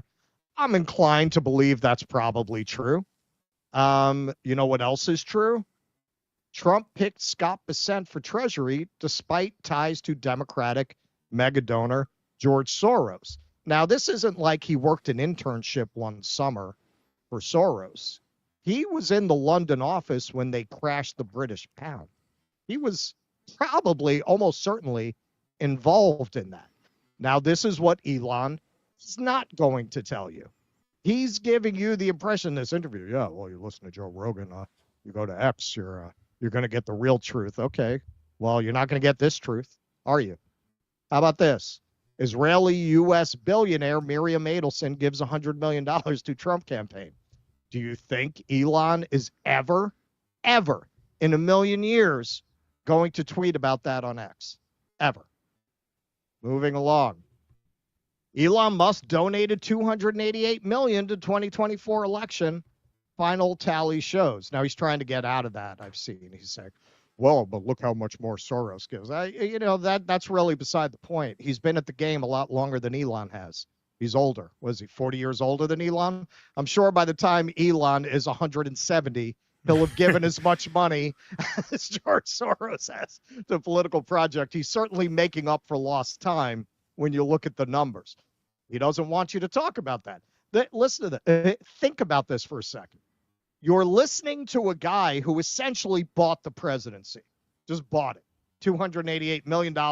He's got his run of the place, right? He's got all the key cards. Yeah, Elon, you go rifle through everyone's private information. He does press conferences in the Oval Office. He does with Trump sitting. With Trump sitting right there. He's there. Yeah. He bought the presidency. He bought it. Yeah. And he's telling you, yeah, what that Soros guy is doing, you better look at that. Now, it's not that he's wrong per se about Soros. I don't know the details. I haven't had time to research that. Elon says a lot of shit, but let's assume it's true. What we do know is true is Soros has undue influence on our politics. So does Elon. Right. So is his issue that Soros has this influence, or is his issue that he wants that influence? He doesn't want Soros's influence to counter his influence. Again, this is what we keep saying. This is not a battle between the people and the elites. This is a battle between different wings of the elites. Or as Chris Hedges says, it's the corporatists versus the oligarchs, and the oligarchs are winning. Moving along. Okay, so he says listening to Joe Rogan show is a great prescriptive for the misinformation you get from corporate media. You're going to get the real dope facts from Rogan. Now, I've covered this extensively once, more in brief another time. It bears mentioning again if you think listening to Joe Rogan is where you go to get the straight scoop. This is fucking criminal Mark Andreessen, who should be spending the rest of his life in prison for robbing average working people like most of you of their life savings with no accountability whatsoever, telling you what the Consumer Financial Protection Bureau is. And I'm going to show you just within the first minute, everything he says is a lie. Example of this thing called the Consumer Finance Protection Bureau, CFPB, which was it's sort of Elizabeth Warren's personal agency that she gets to control. And it's an independent agency that just gets to run and do whatever it wants, right? And if you read the Constitution, like there is no such thing as an independent agency, and yet there it is. What does her agency do? Whatever she wants. What does it do, though? Basically, it terrorize financial institutions, prevent fintech, prevent new competition, new startups that want to compete with the big banks. Really? Oh, yeah, 100%. How so? Just by terrorizing anybody who tries to do anything new in financial services. Can you give me an example? Well, I could say, debanking. This is where a lot of the debanking comes from, is these agencies. So debanking is when you as either a person or your company are literally kicked out of the banking system. Like they did to Kanye. Exactly, like they did to Kanye. My partner Ben's father has been debanked. Really? We had an employee who for what? For having the wrong politics, for saying unacceptable things. I like that. Under current. Okay. He should have a soundboard when he interviews these people because his responses are all very predictable. Really? That's crazy. Wow. How does that happen? Whoo! Right. Yeah. Really. And you know what we got from a lot of people? You don't get Joe. Joe says he's a pothead moron. Well, he didn't say that when Elon said you're where people should go for information, did he? Did he stop and say, Elon, I mean, really, no one should come to me for information. I'm just a pothead moron. No, he didn't say that. He took that mantle very gladly. Well, now, if you are going to take that mantle, you have some responsibility to get your crew to do some cursory research and hand you 5 pages before you interview a fucking criminal miscreant like Humpty Dumpty, a.k.a. Mark Andreessen. Now, in terms of what he just said there, okay, so I'm still getting people who are arguing with us about this. No, that's Elizabeth Warren's agency. Okay, so why did Trump fire Rohit Chopra, director of the Consumer Financial Protection Bureau? If what he just said, it's Elizabeth Warren's private agency, which is just insane on the face of it. Yeah, he's right. There's no such thing as an unaccountable independent agency, as Trump is discovering. That's why the courts keep challenging his policies. That's what the courts are for. There is no rogue. I mean, the CIA and the FBI have been operating illegally like that, but it's illegal. That's the point. You can't just run as a rogue agency. So if Elizabeth Warren, if this was her private agency, as some people on the strength of this moronic interview still seem to believe, if it's her agency, why didn't she have to be fired? Have you heard about Elizabeth Warren being fired from the agency so that they can take it over, as they have been doing? No, because it's not her agency. He's lying to you. He is straight up lying to you. Moving along. Okay, they debank you for having the wrong politics. Actually, the CFPB was a very aggressive anti-debanking agency, including for CFPB defends Christian groups. That's funny. You get debanked for your politics. In a surprising twist, the CFPB is fighting to protect Christian groups from discriminatory debanking. The agency argues its authority to address unfair practices is crucial for safeguarding religious organizations and other groups from unjust financial exclusion. Wow. Well, that doesn't sound anything like what he just said. So why is he lying to you? Straight up lying to you about what this agency does? Because he's a criminal. Because his venture capital firm financed one of these very dodgy fintech companies that of the kind that the CFPB could theoretically fine or take to court or impose rules upon, robbed people of their life savings. You have people, poor people. There was one story there. This poor woman had $284,000 in retirement savings. I think by the time Andreessen got done with her, she had like a few $100s to her name. He doesn't want to be held accountable for that. And the CFPB holds people like him accountable for things like that. But he just goes on Joe Rogan, says a bunch of bullshit, and Rogan goes, "Really? Tell me more." That's where Elon is saying people should go. Yes, everything he's saying about the corporate media is absolutely true. You could say the same exact thing about Elon, about X, about Joe Rogan, about this whole constellation of disinformation peddlers. They're just peddling you the kind of disinformation that favors them, and they're distracting you by calling out the type of disinformation that does not. Right. Exactly. I did look into the AP article. At least I thought I did. I couldn't find the tweet that Rogan was referring to. So I believe the article they're referring to is where the AP says that they were laying off air traffic control staff, which is admittedly obviously very deceptively worded, because in the text of the article they don't say they fired air traffic controllers. They mentioned that Trump fired a lot of people from the Aviation Security Advisory Committee, which is safety-related staff, but it's not air traffic controllers. So, yeah, I mean, guilty as charged, they worded it in the... If I assume that's the headline he's talking about. I didn't see the tweet, so that's why I didn't put it as an exhibit. But, yeah, no, I mean, look, with Twitter, you can never just assume that what you see on there is true. You should never assume it's not true, but you cannot assume it's true. You have to verify. That's why we did a whole piece about the big pharma donations and open secrets, where that was everywhere on X. Was that Bernie and Elizabeth Warren were top bundlers of big pharma, which was, of course, fucking nonsense. Those were people who worked in that industry. You're talking about pharmacists, rank and file people who work at a pharmaceutical warehouse or whatever. You know, you're not talking about the executives of the PACs. Again, that context totally missing. I'm going to share the screen here to show you another example of this, because this is something that really kind of made the rounds a lot. I didn't know you were going to mention the CFPB. Otherwise, I would have made a file out of this. You knew I was doing entries.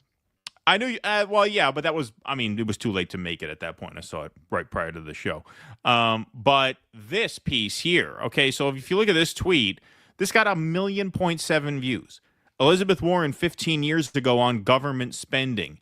You know, when that much money disappears, it's usually because somebody broke some laws somewhere. Well, that aged well. So this was thought of as a big own. It says right in the video, 15 years ago on government spending? It's usually because somebody broke some laws. See? Can't play that because of the music, but it's usually because someone broke some laws. Here, I'll mute it. It's subtitled. But if we don't look, if we don't ask, if we don't uncover it, make it all public, we'll never find out. We are here to fight back, and there's a video of her here to fight back. We should have called Steph for this segment. What's that? Should have called Steph for this segment. She does a good Elizabeth Warren. She does. She does. Anyway, the point there is the tweet there, as you can see, it says Elizabeth Warren on government spending. Do you guys know what that video is? Do you know what the context of this video is, what this interview was? This was Elizabeth Warren doing an interview for the Michael Moore movie called Capitalism, a Love Story. And what she's referring to there in terms of money disappearing, she's referring to the financial institutions who were bailed out by the government, who were not being transparent about how they spent the bailout money. So that video is actually a critique of private financial institutions. It is not a critique of government spending.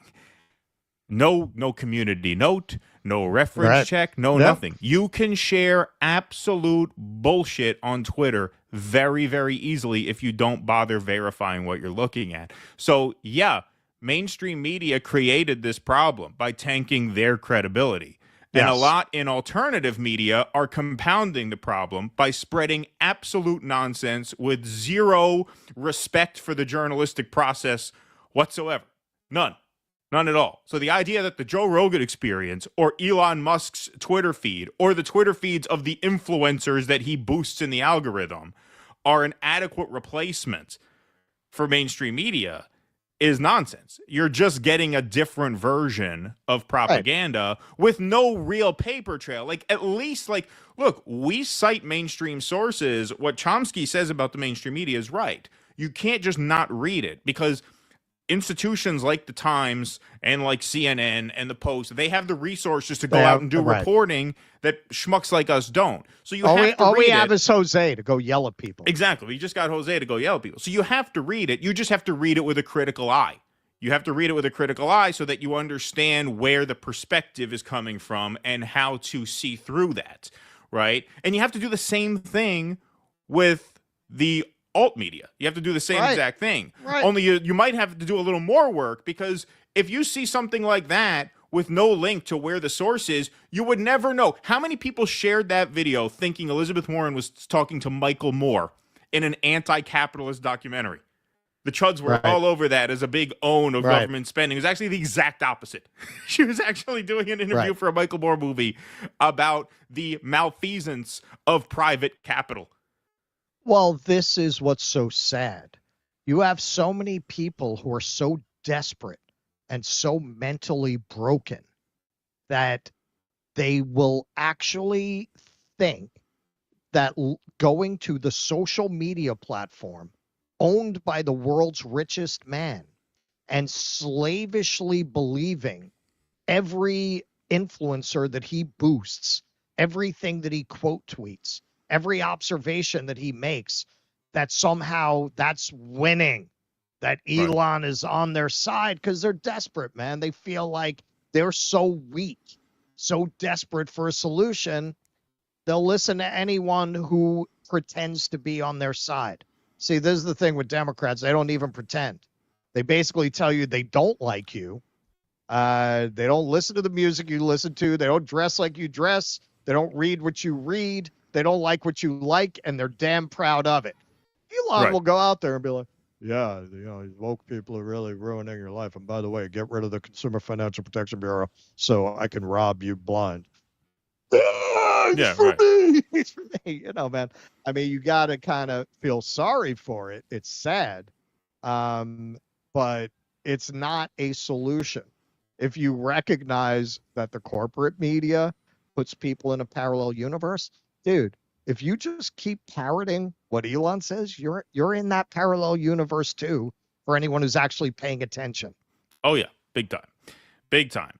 All right, we're going to do one more Elon and Rogan story. This went really viral. So More Perfect Union tweeted this out. Over 30 million views at the time I screenshotted it. Elon Musk called Social Security the biggest Ponzi scheme of all time. Hang on. I thought they're not after Social Security. Is that what we keep hearing? I thought they're not going to touch They're not it. after Social It kind of sounds like they're gearing up to touch it. Yeah. They're not Yeah. trying to lay the groundwork to get you to agree to cut your own throat by allowing them to cut Social Security.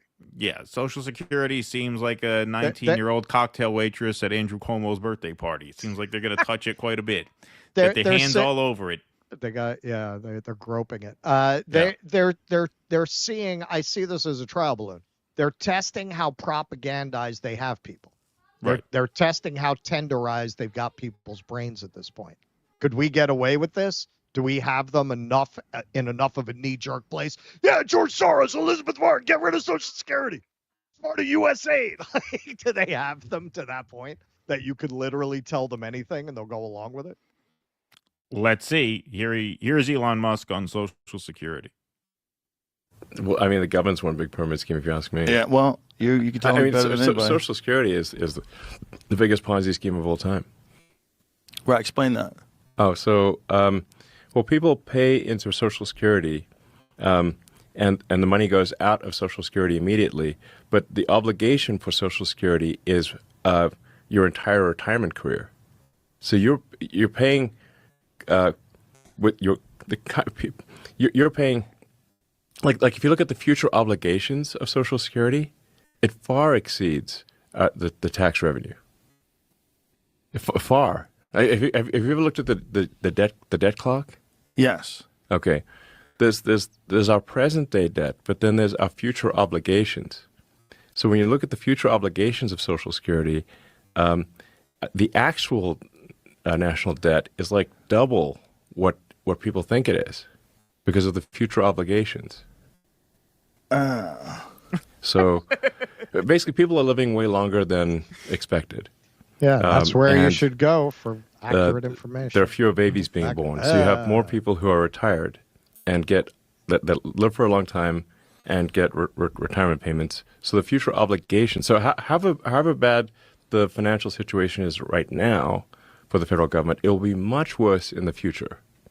Okay, so first of all, if you're going to cut Social Security, you're going to have to get your bullshit down a little better than that. That was just very difficult to understand what he was talking about. He kept talking about future obligations. What he's talking about is very simple. This is a very, very, very old right-wing talking point against Social Security, which is that you pay into it now, and what you pay into it now is what's used to pay retirees. And their claim is that the worker-to-retiree ratio is too low. There aren't enough current workers replacing all the people who are retiring, and so therefore it's going to become insolvent because you're not going to have as much money coming in the short term from the current workforce to pay out the increasing volume of retirees. That's basically it. He couldn't seem to get that straight. He kept just going back to what are the future commitments, future obligations, just kept kind of repeating very, very clumsily the same thing over and over again. Apparently, Rogan tried to sell that he understood it. Interesting. All right. Okay, well, first of all, let's just go through a couple things. First of all, it's solvent through 2035. Second of all, even after 2035, assuming no action is taken, they'll still be able to pay out 85% of benefits, which is not great. Not only should they be able to pay everything, they should be able to pay more. And there actually is, funny we should mention it, legislation being introduced right now to increase Social Security benefits by $2,400 a year. So Bernie Sanders reintroducing measure increasing Social Security benefits. Senator Bernie Sanders is reintroducing a measure that would increase Social Security benefits. Sanders is joined by Elizabeth Warren and Representatives Janet Schakowsky and Val Hoyle on the bill titled the Social Security Expansion Act. It would expand Social Security benefits by $2,400 a year, and, this is key, ensure the federal program is funded for the next 75 years through a tax on households making more than $250,000 a year, according to Sanders' new release. So this is the really important thing. You can make Social Security solvent for the rest of the century very easily, but you will not hear this from rich fucks like Elon Musk. The lawmakers noted it would not raise taxes at all for households that make less than $250,000 annually, which is more than 90% of Americans. At a time when nearly half of older Americans have no retirement savings and over 26% of seniors are trying to survive on an income of less than $17,500 a year, our job is not to cut Social Security, as many of our Republican colleagues want to do, Sanders said in a statement. So I'm going to use our friend Jax Page's tweet here because she's been tweeting about this a lot, and she's absolutely right. It's as simple as this, folks. Fun reminder. Social Security would be solvent if it were if we simply lifted the cap, which is currently $176,100. Make rich fucks like these two pay on all of their income, meaning Rogan and Musk, not just a small chunk of it. So yes, currently people are only taxed for Social Security on the first $176,100 they make per year, which means if you have people like Elon and like Rogan and like a lot of very, very rich people in this country who make tens of millions of dollars a year, if all of that income were subject to that payroll tax, you could make Social Security solvent for the next 75 years just by doing that. It's as simple as that. How ridiculous is it that people making millions of dollars a year are only contributing payroll taxes for Social Security up to the first 176 grand? So you could solve this whole, you could debunk this whole talking point right here. You can neutralize this whole talking point by simply lifting that cap. It's as simple as that. Right. Simple as that. Then there'd be no debate. There'd be no problem. There'd be no worries about it's a big Ponzi scheme and it's going to go broke. You could solve it as simply as that. And they will not do it. They will not do it. And by they will not do it, GOP blocks Sanders' attempts to pass $2,400 increase in Social Security benefits. After a brief floor speech decrying the prevalence of senior poverty in the richest nation on earth, Sanders requested unanimous consent to pass the Social Security Expansion Act, legislation he introduced earlier Thursday alongside more than 24 of his Democratic colleagues in the House and Senate. Crapo, which is, I guess, Mike Crapo is the guy's name, objected to Sanders' unanimous consent request on behalf of the GOP and accused the Vermont senator of fear-mongering about Republicans' legislative agenda. So, look, I noticed this. Rogan, formerly, Bernie guy, at least loosely. I've noticed since he got that $100 million Spotify deal, his political segments, his political guests, which he doesn't do all the time. He just had Bill Murray on, right? So it's not all of what he does. His political commentary pretty much exists to convince his listeners that he deserves every dime he has and that anyone who wants to take some of it and redistribute it is weak or a woke or a blue hair or a snowflake or lazy or ill-advised, right? I mean, the bent of the show seems to just be justifying extreme wealth. And who better to do that than Elon Musk coming on the show as not only the richest man in the world, but now the most powerful man in the world. And just spews bullshit like that about Social Security. It's a giant Ponzi scam, fear-mongering. Who's fear-mongering? You're the ones fear-mongering. Right. Oh, we're fear-mongering about Social Security? You guys are the ones who are saying it's going to go broke in a few years. Right. Where it's not going to go broke for at least 10 years if we do nothing. If we do nothing past that, it'll be 85% solvent. And guess what? We can make that whole debate moot by making it fully solvent for 75 years by subjecting rich people to a modest payroll tax. But we won't do that. Instead, we're going to come up here and, again, just spew nonsense, no vetting of information, no sourcing, no nothing. Nothing. No, it's the biggest Ponzi scheme ever. But hey, we're not going to touch your Social Security. No, we're not going to come after it. George Bush tried to. Like I said, these talking points have existed for decades. None of this is new. None of this is edgy. This is just old right-wing talking point bullshit. Yeah. George Bush wanted to privatize Social Security. He couldn't do it because he couldn't manufacture the consent for it.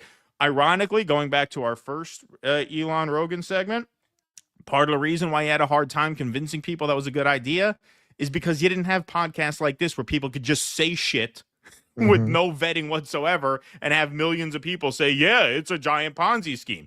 Like, people actually looked into what George W. Bush was saying, and they thought it was just a giant boon for Wall Street to have, I think it was 2/3 of payroll taxes put in private accounts so that Wall Street can get fat off of them in the interim between when you pay in and when you take out.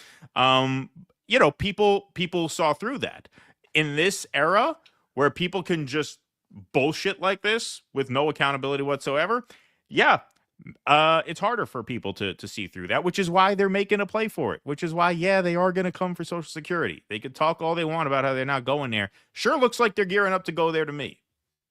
Yeah, well, and this is why in our previous segment we covered Elon saying, if you get your information from Joe Rogan and X, you're good, you're golden.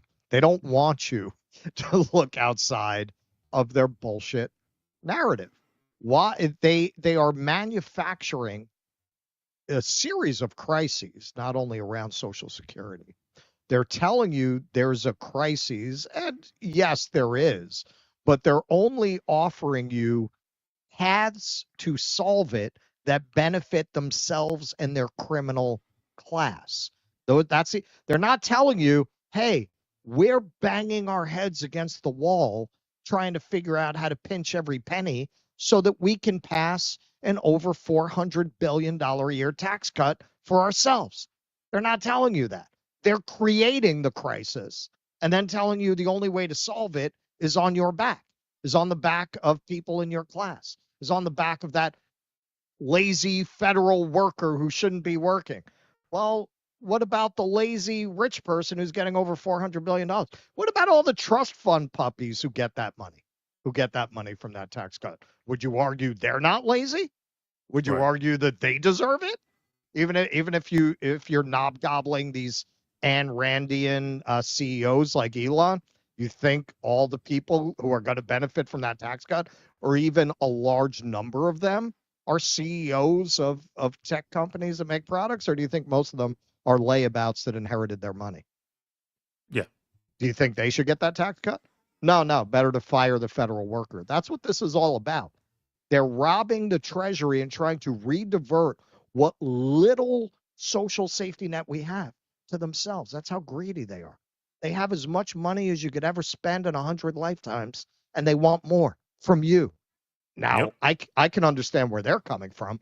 They're psychopaths. If you're running around screaming that we need to get the fraud out of Social Security because Elon told you, if you believe these people when they say that's all we're interested in, listen, I'm not going to say there might not be some cases of fraud. I will go on record right now saying that's pretty minuscule. Have you ever dealt with one of these government offices that give out benefits? They are actually designed to make it extremely difficult to get those benefits. One of the first jobs I had after college, so I was just pushing papers in a government office in New York State. There were literally memos laying out the policy of discouraging people from getting benefits.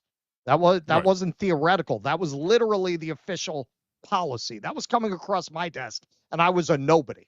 I was a nobody there. I was just a kid out of college. I was a temp. So that is their policy. They make it, whenever you hear people who've been on welfare or Medicaid, they talk about how torturous it is to go down to the office and what a bureaucratic. That's by design. They don't want it to work well because they want only the people who desperately need it to be willing to jump through all the hoops you have to jump through to get it. Now, is there some fraud in Social Security? I'm sure. It's minuscule.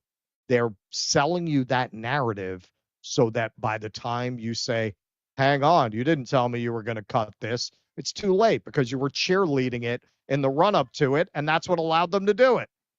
Yeah, and don't forget, the other thing that makes this kind of especially insidious coming from Elon is that he's one of these tech people who really, has a set of goals that is consistent with just destroying Social Security. Because don't forget, in Elon's world, where so many jobs are automated out of existence, you really are going to have, in the fairly short term, if he has his way, a very out of balance worker to retiree ratio, because there's got to be a lot of retirees and not as many workers to fill the jobs, because if he and Peter Thiel and Mark Andreessen have their way, there's not going to be much of a labor force. So, and look, this is sort of a new incarnation of an old idea. Republicans have for many, many years fear-mongered about Social Security while trying to destroy it, right? Like, they don't want the program to work. If they wanted the program to work, since there's a bill right now. 1935.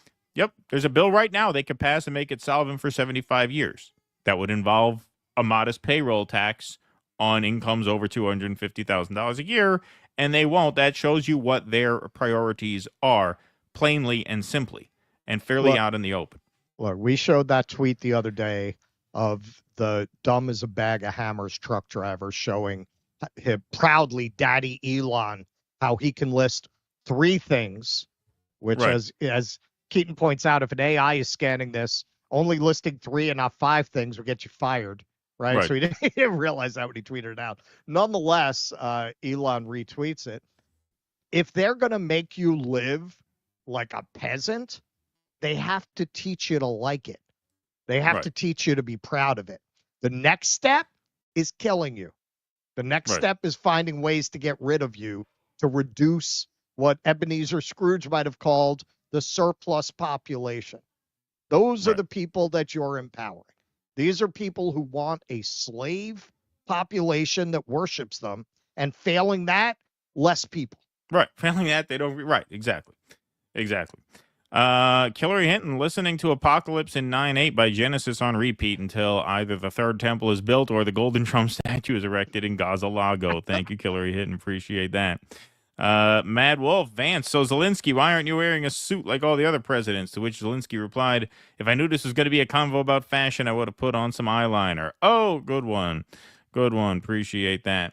Eric Torres, Keaton, Starship Troopers propaganda pieces are brilliant. Look into Helldivers 2. All right. Thank you, Eric Torres. Appreciate that very much. Let's see where we got here. There it is. Brandon McNamara, job requirement for NYC mayor is Gotham crime boss. There you go. Kuznetsky Bassane, thanks for the $4.99. Michael Castillo says Scott said it on his U.S. Tour of Duty podcast. Got it. All right, I'll look it up. Mark Pugliese, alumnus, not alumni. That's right. That's the singular. Did I use the plural by accident? Thank you for that. Eric Torres, thanks for the $5. Please, guys, look up Kyle Dunnigan's Cuomo Rocking Chart Show. Thank you, Eric Torres. Virtuoso, Cuomo didn't include I am COVID in his I am New York speech in front of college graduates. That was a missed opportunity to express his leadership. Thank you. Salamander Fry says, hey, you guys are all right. You're all right too, Salamander Fry. Thank you. Todd S., thanks for the $5. He's banking on the Cuomo sexual vote. I'm sure there are still some of those folks out there. Indeed. The amazing Blumpkin, Mo Sislak for mayor. Thank you very much. Aiden ALW, thanks to the $5, says Liz Cheney and others passed a law that prevents the president from leaving NATO. It's an extension of U.S. empire. What's the Lithuanian Polish army, etc. PLS. Thank you, Aiden. Sloppy Memes, thanks for the $19.99. Appreciate that. Soundtrack to a Coup d'etat is the most interesting documentary nominated for an Oscar. It shows Eisenhower ordered the assassination of the president of the Congo, while the CIA used jazz grades as cover. Interesting. That does sound like an interesting one. All right, folks. What is that? Soundtrack to a Coup d'etat. That's what it's called. Where do you find it? I'm not sure. That's one of the nominated documentaries. So I'm sure. Yep. Oh, okay. All right, we're going to do one word from Rumble Premium before we get started on the next segment. This sponsorship is from Rumble. It's one that's incredibly important to the survival of the company. When Rumble first started in 2013, they built the platform for the small creator. They didn't censor or have biases. They were fair and treated all creators equally. No one thought platforms would censor political conversation or censor opinions on COVID, but they did. Facebook admitted they fell to pressure from the Biden and Harris administration. Rumble did not. They held the line. They're attacked daily for giving us a voice to talk to audiences like you. They're attacked in corporate media. They're attacked by governments like France. They're attacked from brand advertisers who refuse to work with them. Corporate America is fighting to remove speech while Rumble is fighting to preserve it. Rumble will not survive, though, with brand advertisers alone because they don't get much of them. So watching our show on Rumble is the most they can ask from you. But if you really believe in the fight and if you have the means, one major way you can help Rumble survive is by joining Rumble Premium, which is the ad-free version of the Rumble platform. So join the community that believes in the First Amendment and believes in our human right to free speech. Rumble is offering $10 off with the promo code STUDIO when you purchase an annual subscription. So go to rumble.com/premium and use promo code STUDIO. Like I said, if you have the means and believe in the cause, now's the time to join Rumble Premium. If you don't have the means, of course, we are just happy if you watch us on the platform. Okay.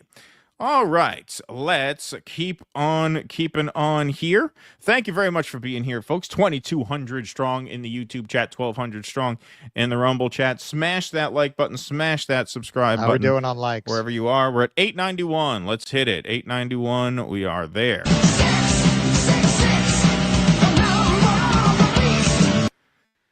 All right, beautiful. Alrighty, folks. So the shine of DOGE might be wearing off a little bit, as indicated by these town halls that are starting to make some news across the country. So this video went kind of viral here. Roger Marshall stands up and leaves his own town hall. Congressman Roger Marshall, after being asked why Republicans think it's acceptable for DOGE to be firing veterans. Let's take a look at this one. Right now, as far as cutting out those jobs, a huge percentage of those people, and I know you care about the veterans, are veterans. Yes. And that is a damn shame. Yes. Yeah. That is a damn shame. I'm not a Democrat, but I'm worried about the veterans, man. Well, I yielded to one of my elders, and I appreciate his comments. I think it's a great. I'm not gonna. We don't have time for everyone to stand up. I do got 2 more commitments today. Appreciate everybody making the drive out, and God bless America. Thank you. And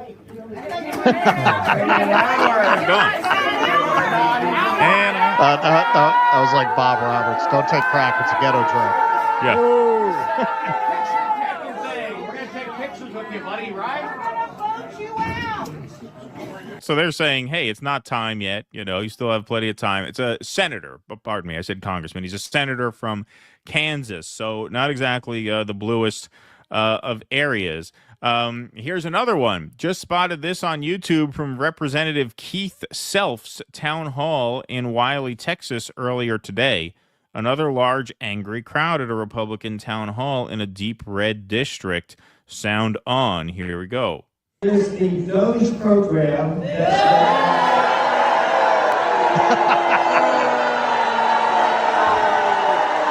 not promising. Yeah, no. Not good, believe me, not good. Should send this to Rogan. Yeah.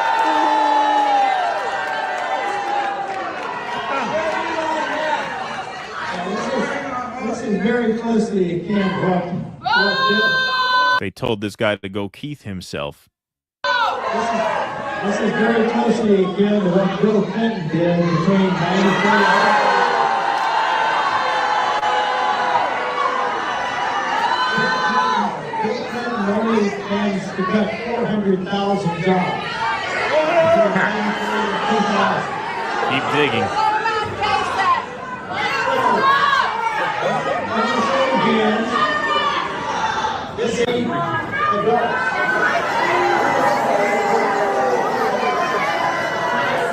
See, so what we're starting to see now is an actual resistance, not a pussy hat Russiagate bullshit resistance, but people actually realizing it is not in their class interest to support these people who are intent on destroying their class. So here is a montage of some other town halls. The first part of this was pre-edited by Breakthrough News. Obviously, check them out on Twitter and YouTube. And then there's some more here. This is only about 2.5 minutes. It's not long, but this will give you a pretty good sampling. You've seen this one already. This is the one where the private security goons. Who the f are these men? By the way, Kootenai County, Idaho, is apparently famously home to neo-Nazi organizations. Yeah. Apparently. Yeah. Yeah.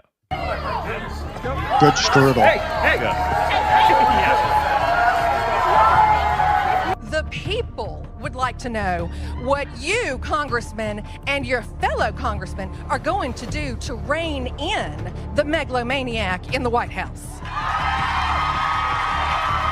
I am very glad someone is looking at all of the waste.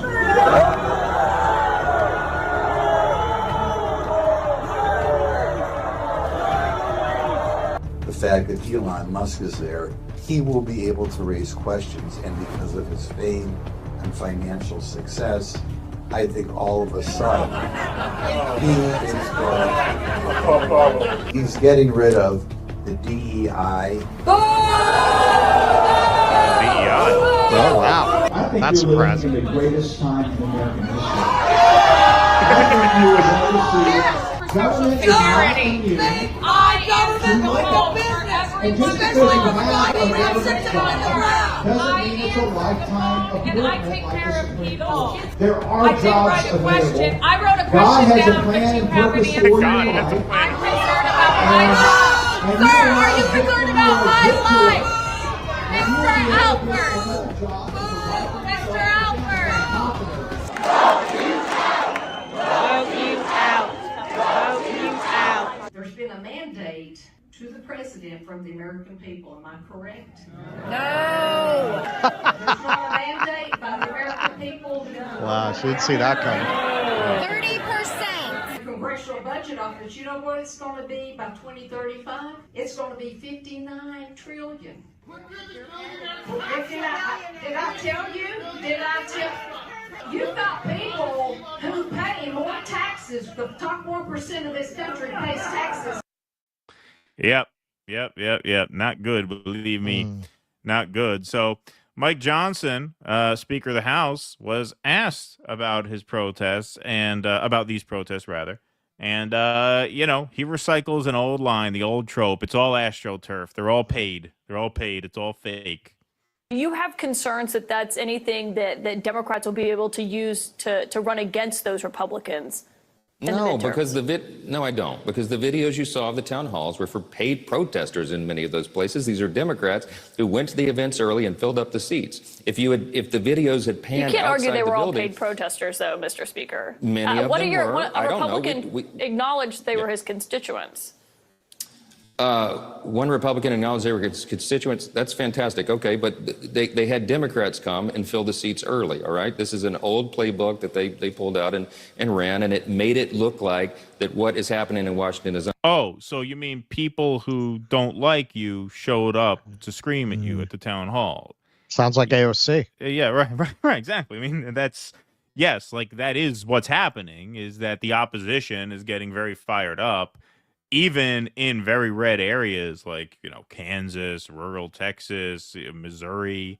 That doesn't mean they're paid or AstroTurfed. That just means, yes, like the opposition is showing up to tell you what they think of you. Unpopular, but I'm going to tell you, Caitlin, the American people are behind what's happening. The DOGE efforts is polling over 80% right now. They want us to find efficiencies in the federal government. They want the government to be smaller and leaner and more accountable to the taxpayers. And that's what these efforts are all about. That's what the Republican Party is about. That's what our commitment is to do, to make government work better for the people. This is a restoration of common sense above everything else.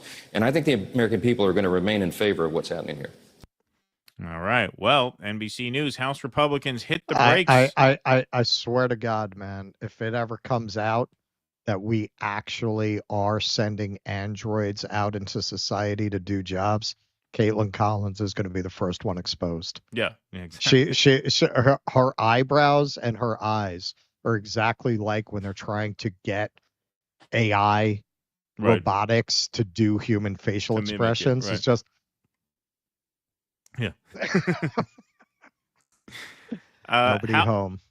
House Republicans hit the brakes on town halls after blowback over Trump's cuts.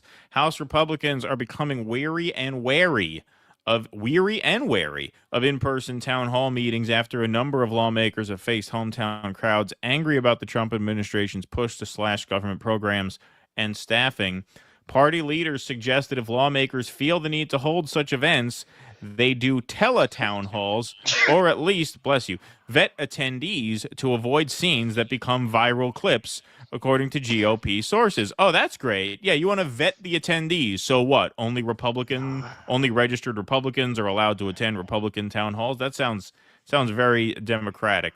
A GOP It aide, really does. Yeah. I mean both D and small. I mean this is Democrats, right? The No, same no, shit. these- There was no. Yeah. I mean, but it's the same thing they've been doing. I'm saying in this example, yeah. A GOP aide said House Republican leaders are urging lawmakers to stop engaging in them altogether. The town halls and the rash of negative headlines have been the first bit of public blowback from members who face voters next year.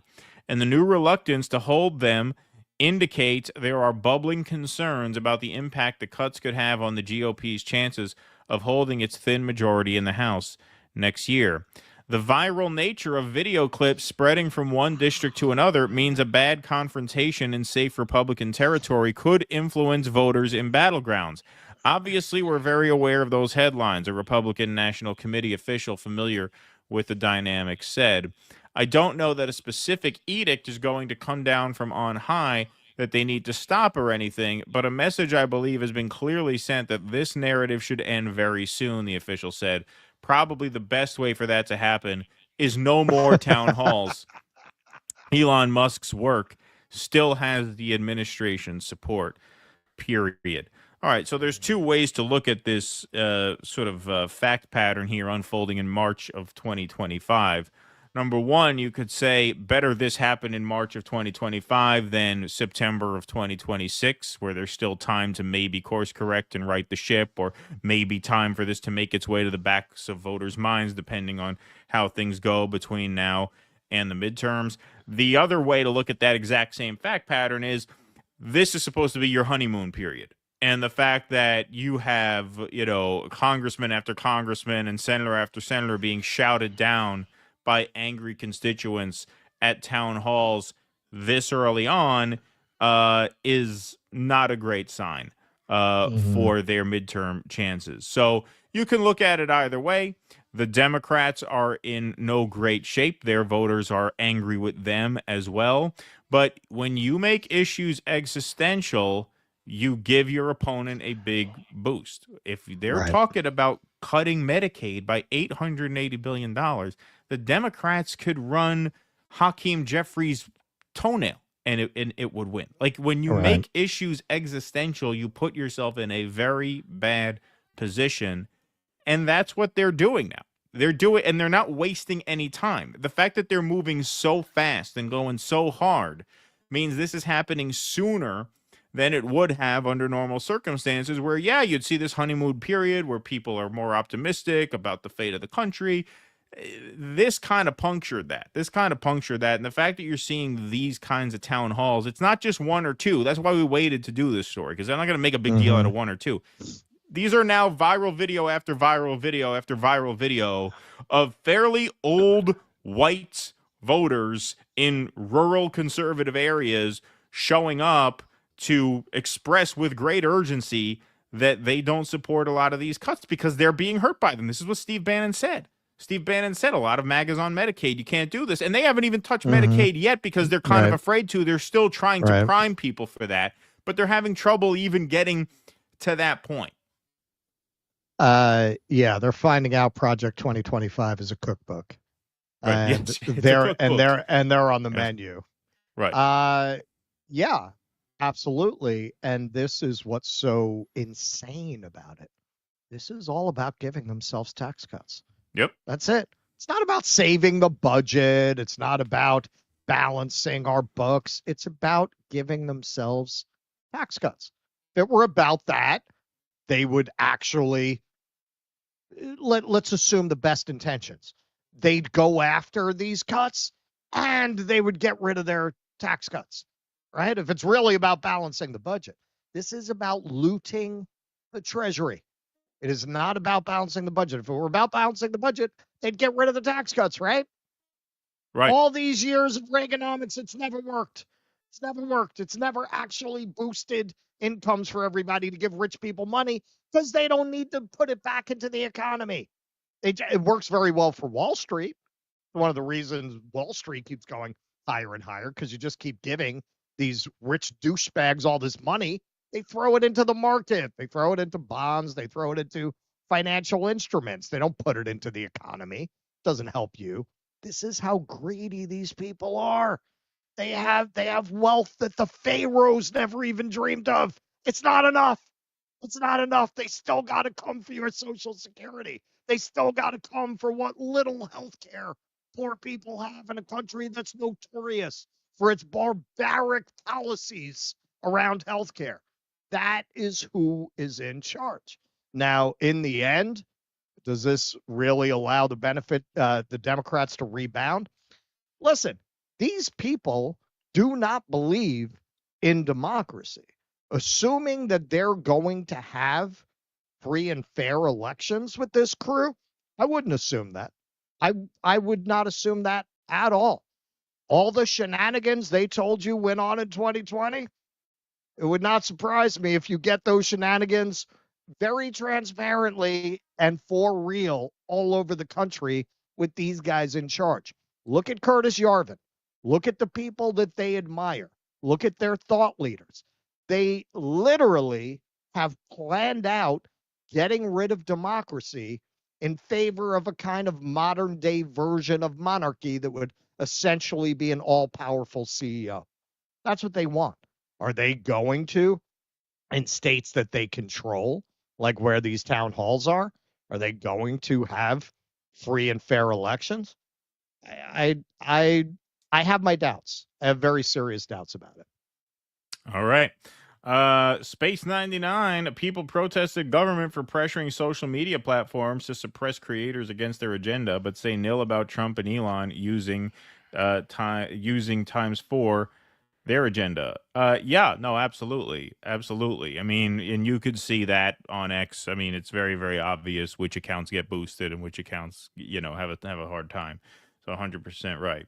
John Locke, thanks for the $20. Joe Rogan Experience, got to have Kyle Kalinske on next week to give Joe bottoming advice as his relationship with Elon continues to grow. Thank you, John Locke. Janice Anderson, funny how they only introduce legislation they know they don't have the numbers to pass. Well, of course. I mean, that's why Bernie called for the unanimous consent. He called for the unanimous consent because he knew that somebody was going to shoot it down. Well, and that was actually something I was going to say in the segment. I forgot. I don't want to give the impression, as they would love you to take away, we'd pass this if it wasn't for the Republicans. So why didn't they put that up for a vote when Biden was president? Right. And if they did, they'd have their rotating villain. It would be Manchin or some stand-in who, we would have passed it if not for Fetterman. It would be somebody. It's all a show. It's all a show. Indeed. SB, we could stop Cuomo, have faith in working class. The shit-lib vote is split between Adams and him. We can at least build a base of support like with Vega. I mean, you may be able to get Mamdani in single digits, but I don't see anyone who's going to go toe-to-toe with Andrew Cuomo. Scum of the earth in this town, man. Automaton, stop saying government can go broke in its own currency. All right. Where is it here? Anthony Ringett. I don't know all that much about how Social Security works. If they take an axe to it, where does the money go?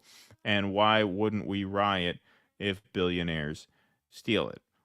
Well, why wouldn't you riot if why haven't you done so already? I mean, they've been able to get away with plenty already. Why don't people riot about medical bankruptcy? Right, exactly. I mean, nobody else has easy. that. Right. That's as American as apple pie. Luis de la Cruz, I stopped listening to that guy guest and host jerk off about living in Austin and do rich guy stuff, hunting, traveling, and jiu-jitsu, leisure. Yeah. Yasim Miller, forgive my ignorance, did Bernie propose the SS plan during the Biden administration? I may have missed it if you already mentioned it. To my knowledge, he did not. But I could be wrong about that, but it didn't go anywhere in either event, obviously. I heard actually Rogan is funding the stocking of foxes in the hinterlands of Austin, so they go fox hunting in the red jackets. Yeah. AVB, thanks for the $19.99. Appreciate the generous super chats today, everybody. Thank you. They're super helpful. The mainstream media is like the boy who cried wolf. After years of lies, even when they expose current administration's deceptions, no one believes them. That's You're true. right. Thank you, You're right. AVB. Appreciate that. The Craner link, thanks, Floop1000. Appreciate that. I thought Cuomo did the egg test and passed. No? Luigi Mangione for mayor. Thank you. Eric Rousseau, fuck Bernie. Notice he didn't push this bill when Biden was president and Democrats were in power. Yep. Absolutely. Thank you, Eric. Eric. It's all a show. It's all a show. Every time Rogan calls Elon Musk a genius, I want Elon to answer an IQ test question. Then by the end of the podcast, let's tally it up. My money's not on genius. Hey, Salamander Fry, you're all right, says Furrows Queen. Good job, Furrows Queen. Appreciate that. All right, Jake, can we hit our scroll, please? Thank you very much. We should push my tour in advance. Yeah, we should do that too. So, hey, folks, if you like what we're doing here and you want to help us do more of it, you can become a member. Patreon.com/DoDissidents, DoDissidents.substack.com, or DoDissidents.locals.com, where you become a monthly member for $5 a month, or you can get a discount and join for $50 for the full year. Perks of membership include bonus live streams and film club nights. We did one of each of those last week, so those are available for your viewing pleasure if you become a member. You also get call-in access to our post-show Q&As every Sunday, and that's right. We have a Q&A coming up after this show this afternoon. All are welcome to watch. Members are welcome to call in and say hi and be a part of the show. So thank you all very much for your support. Those who join to become members, we try our best to make it worth your while. You guys are the backbone of the show. You help censor-proof the operation. We could not do this show without you. And so please, if you can, it's only $5 a month for all those perks. Go to DoDissidents.locals.com. All right, Russell, you want to plug your tour while we're scrolling here? All right, so this is coming up in 2 weeks. For 2 nights only, the March 14th and 15th special St. Patrick's Day live tour, the Irish Mob of Hell's Kitchen. Now, the Irish Mob started out downtown in what's now the financial district, a little north of that, the area known as Five Points. But for most of their history and all the way down into modern times, the Irish Mob ran Hell's Kitchen. This was a deal that Oni Madden, the first real Irish godfather, worked out with Lucky Luciano before he went into exile. One, that he would go to Arkansas. That's a whole thing with Little Rock. Interesting little side note. There was a big Irish mob there, partly because of that. And Hell's Kitchen would always belong to the Irish. So all the way down into the 80s, the Irish mob ran Hell's Kitchen, ran the Hell's Kitchen underworld. So on this tour, one of the coolest things about it is all the murder locations I talk about, all the gang headquarters, all the bars the Irish mobs used to hang out in, all those places are still there under different names, but they're still there. So I will take you literally to where they used to cut up bodies in the bathroom. I'm not kidding. It's that kind of an evening. Don't bring your kids. That's right. DoDissidents.com/tour. For tickets, they are going quick. Got only a few left.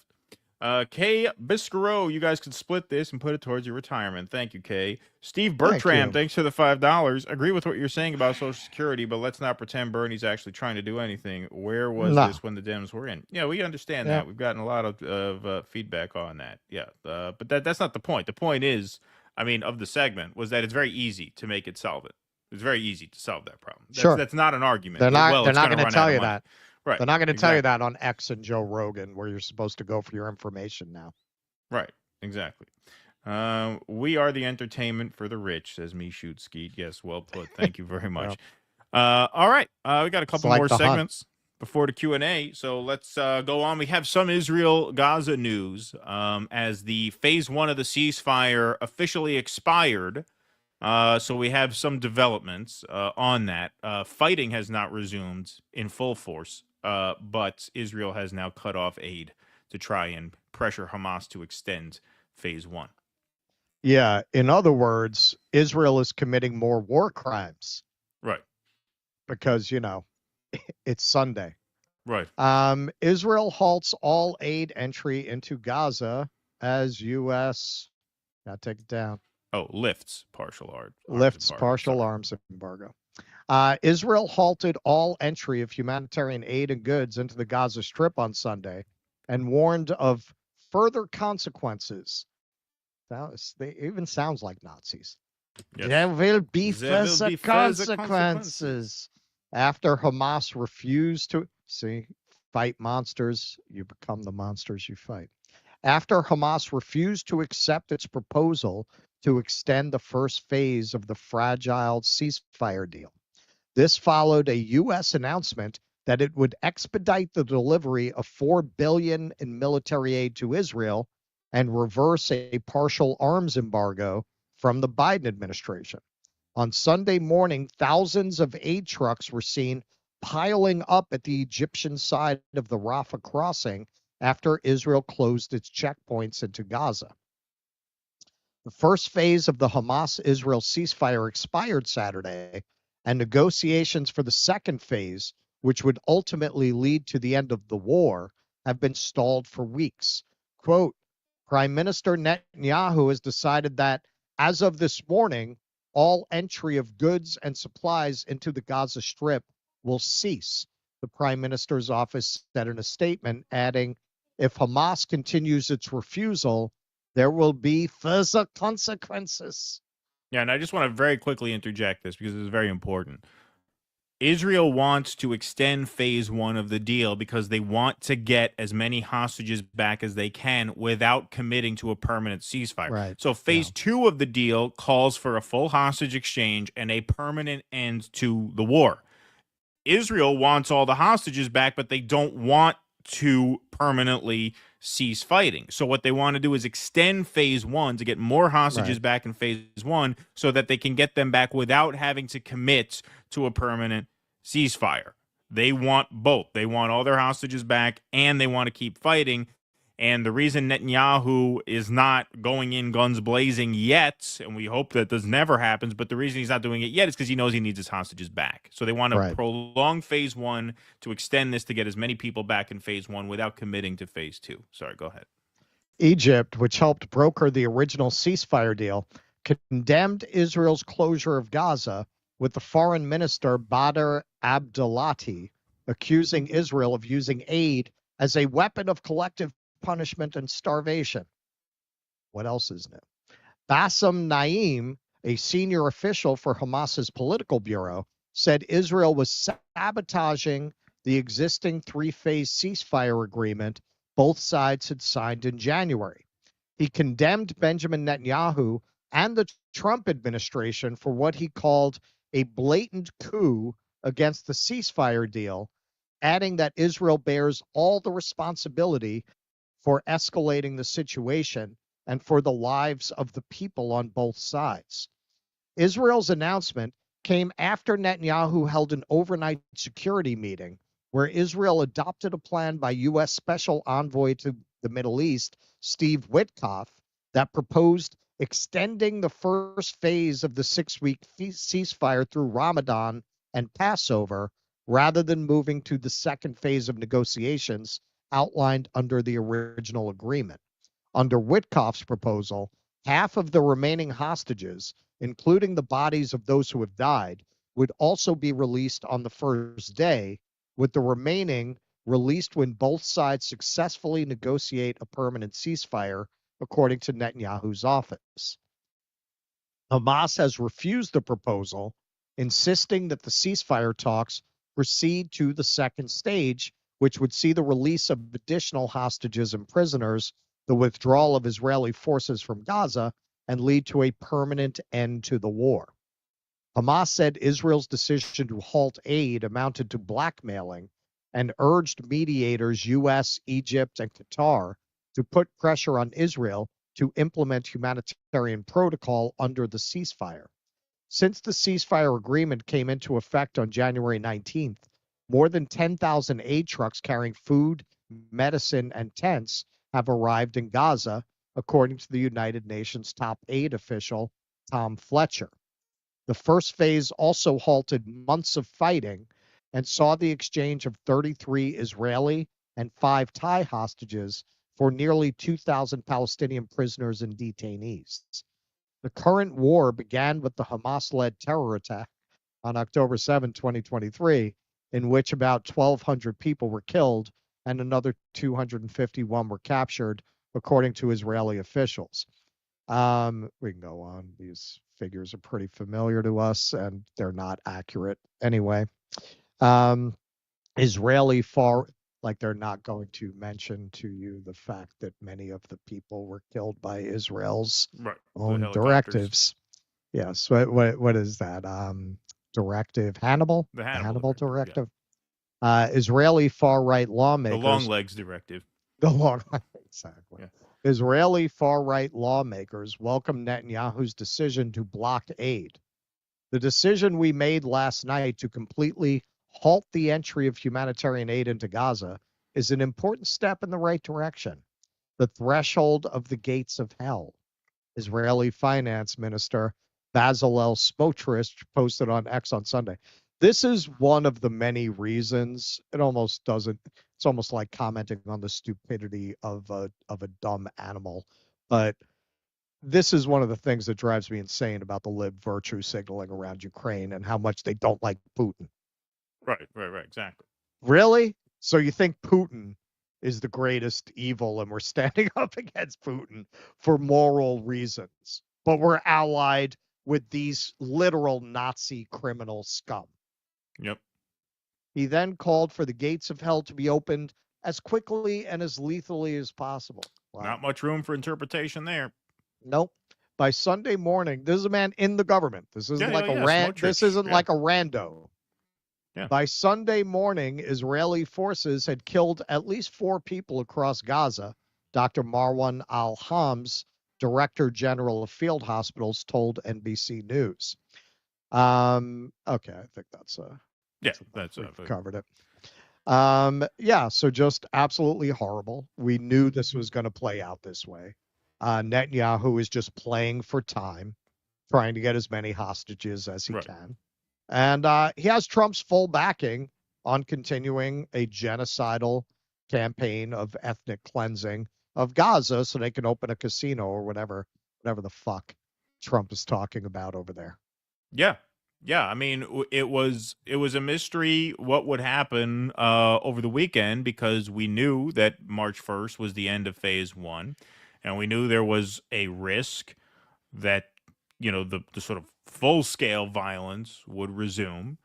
Of course, a lot of people, including myself, felt that they would probably, meaning the Israelis, would probably hesitate to do that because at this point, Netanyahu really needs as many hostages back. So what he's going to try to do is, as Russ said, play for time. He's going to try to extend phase 1, make no further commitments to peace, but get as many hostages back as he can without committing to a full and complete and permanent ceasefire. And, Donald Trump already tried to nudge them to break the ceasefire the first time. He said on record now, we'll back you in whatever you decided to do. They just sent more weapons there.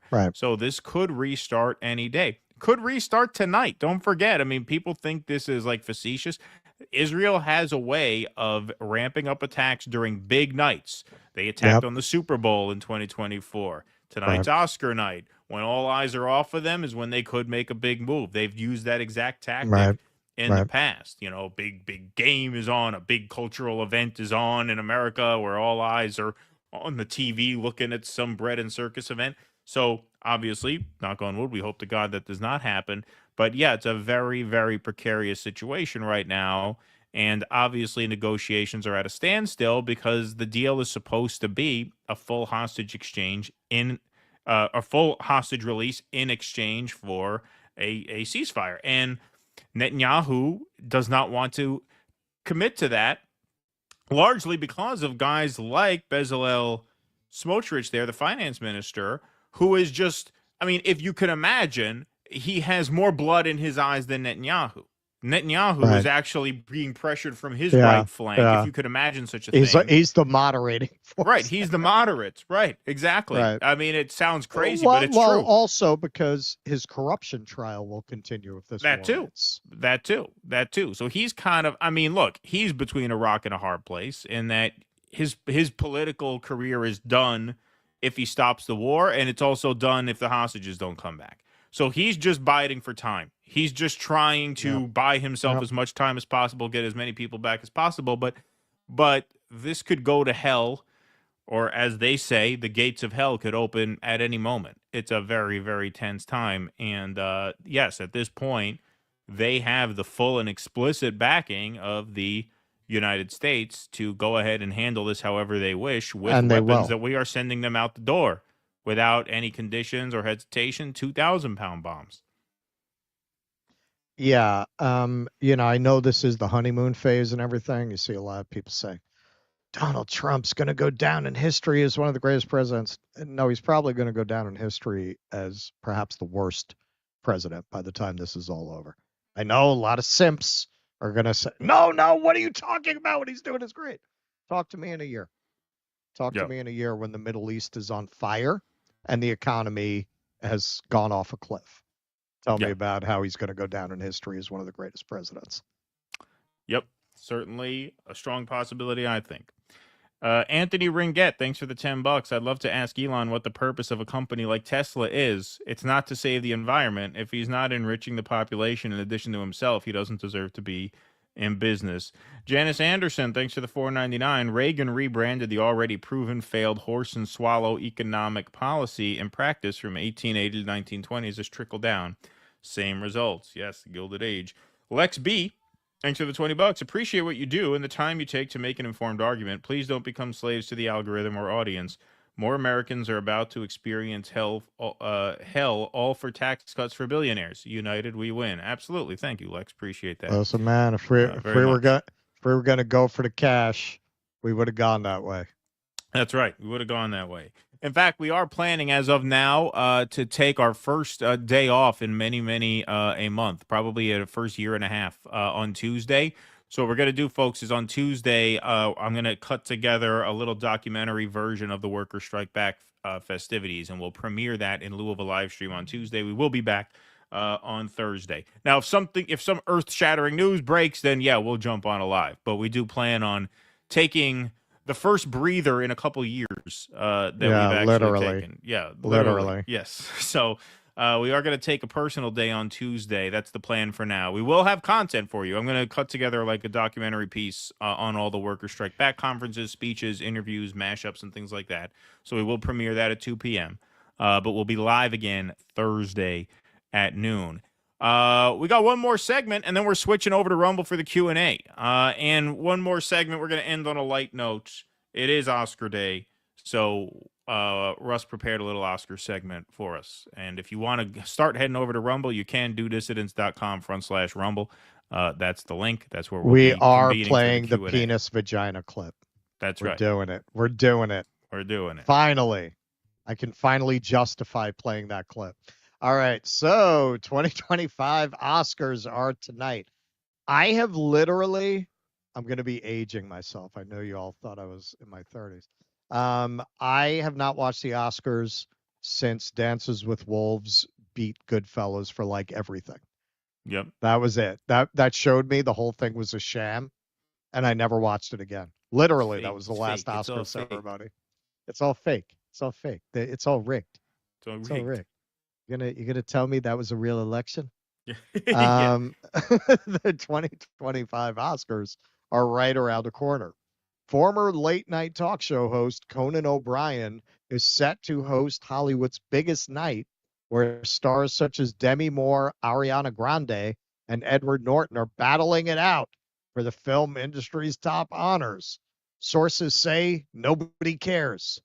Leading up to the Academy Awards, Demi Moore won both the Golden Globe and the Critics' Choice Award for her leading role in The Substance, a movie which is also nominated for Best Picture. Now, I just got to say, The Substance is maybe the only movie. Well, no, it's not the only movie up for Best Picture. I saw Dune 2. See when we get to the list. But I haven't seen many of them. I don't think you have either. I did see The Substance.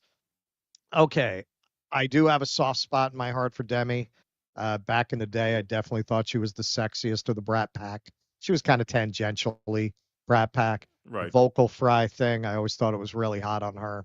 And I definitely have a thing for the brown eyes, brown hair. I always had a thing for Demi Moore.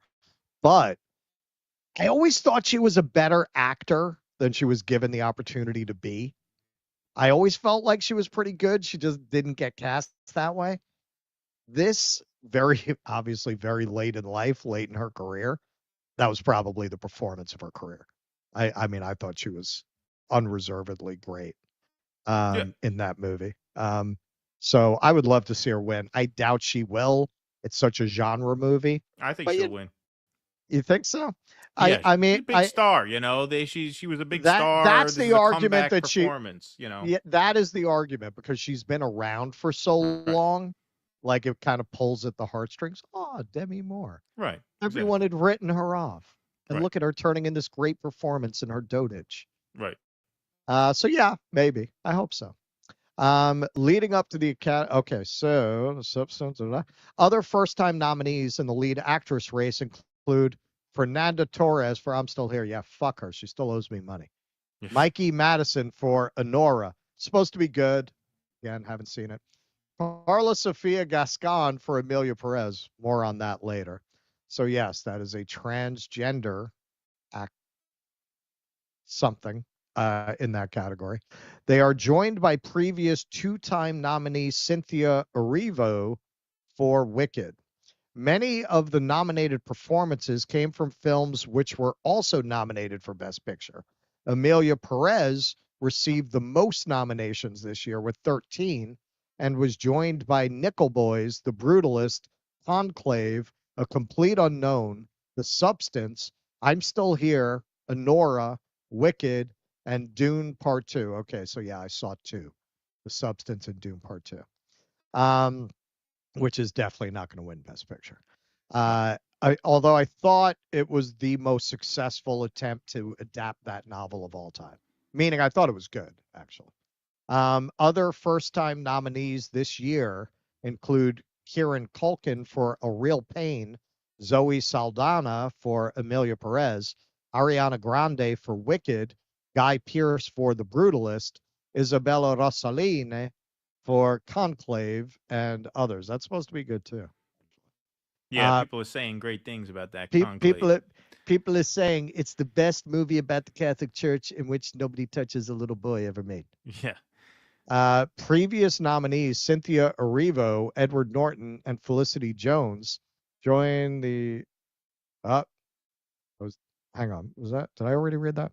In the running for the acting categories as they are nominated for Wicked, A Complete Unknown, and The Brutalist, respectively. When the nominees were announced in January, social media users were quick to point out which were the biggest snubs this year. Many believed Angelina Jolie would receive her third Academy Award nomination for her leading role in Maria, playing famed opera singer Maria Callas during the final days of her life. However, she was shut out of the award show. I thought she was going to win for Lara Croft, but she didn't get nominated. Pamela Anderson starred as an aging Las Vegas showgirl. Oh, yeah, I heard about that. Yeah. In what many were calling a career-defining performance for her, and were shocked the Academy failed to recognize her performance with a nomination for her role in The Last Showgirl. Also left out of the nominations this year was Nicole Kidman for getting finger banged for 45 minutes straight in a film called Baby Girl. The actress was previously nominated for a Golden Globe for the role and won at both the Palm Springs Film Festival and the Venice Film Festival for playing a successful CEO who meets and engages in an affair with a younger man. While Amelia Perez, more on that, received 13 nominations at this year's award show, one of its stars was left out of the running. Selena Gomez, who plays the Mexican-American former wife of a transgender cartel boss, was overlooked by the Academy for her performance, which was also one of the first times the actress acted in Spanish. Okay, so I'm just going to, we have more on Amelia Perez, but just to comment a bit on this. Okay, so just like being Jewish doesn't mean you can speak Yiddish. Being of Spanish descent does not mean you can speak Spanish, as Mexican audiences found to their horror when they listened to her trying to speak Spanish in this movie. Apparently, it was pretty bad if you're an actual Spanish speaker. Many also expected great things for Denzel Washington when he starred as Macrinus in Gladiator 2, but despite receiving a Golden Globe nomination, the actor has been shut out from every other award show, including the Oscars. The film itself also failed to receive a nomination. The movie is supposedly pretty awful. It's hard. I mean, I can't speak to his performance, but it's very hard, even if you give a great performance, if you're in an awful movie, to get noticed like that. So this is the history of the ratings of the Oscars going back to 2000. You can see back in those days, it regularly cracked 40 million through the aughts, 2000, 46.33. Little fluctuation, kind of a downtrend, but not too much. Look, 2014, 43.7. So it had some up years and down years, but it was always over 30, very often cracked 40. And then you definitely, after 2014, start to see an absolute downtrend, total collapse in 2021, down to 10.4 million, less than a quarter of the viewers that it had in 2000. Wow. Popped up a little bit the last few years. Of course, 2023 was the year of the slap, right? A lot of people say people tuned in after the slap. People texted them, you got to see Chris Rock just got I think it was hit. 2022 was the slap. Was it? Was it? So that was the one that it bounced back on? Yeah.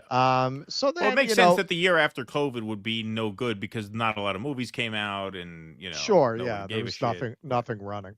And then last year you had a rare case where Hollywood had two movies people cared about, Oppenheimer and Barbie. Right. So that did all right for them. Now tonight, they've nominated a lot of kind of smaller indie kind of movies. The only hope I think they have for ratings tonight is people hate watching for Amelia Perez. So They about got Conan too. Conan as a host was a good choice because he's a popular he's comedian. He's not polarizing. He's not polarizing. He's good. He's funny. Yeah. So on Amelia Perez, this is really a perfect coda of the woke era. Everything that was wrong-headed, foolish, misguided, ignorant, naive, narcissistic, self-absorbed about that entire philosophy, that entire way of approaching social justice and issues of conflict among different identity groups. All of it is summed up in the just absolutely tragicomic story of how this awful movie wound up getting more nominations than The Godfather. So just to get an idea, what's drawing even more attention than its accolades is how Amelia Perez stacks up against some of the most celebrated films in cinematic history. Francis Ford Coppola's The Godfather, often regarded as one of the greatest films ever made, earned 11 nominations and won 3 Oscars in 1972. Quentin Tarantino's Pulp Fiction, 7 nominations. Martin Scorsese's Taxi Driver, 4. Even Bong Joon-ho's groundbreaking Parasite, which made history by winning Best Picture, had just 6. So if there was ever a movie where a bunch of people in the Academy decided to virtue signal their allyship by throwing all these nominations at the movie simply because it had a transgender lead, it is this. It's not saying you can't make a good movie about that, but this is not that movie. Give you a very, very short idea of this movie. This meme has gone viral, the penis to vagina song. Just play a few seconds of it so we don't get copyright flagged.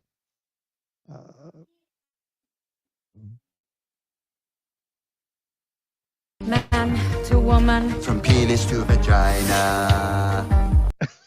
Yeah. So that's what you're dealing with there.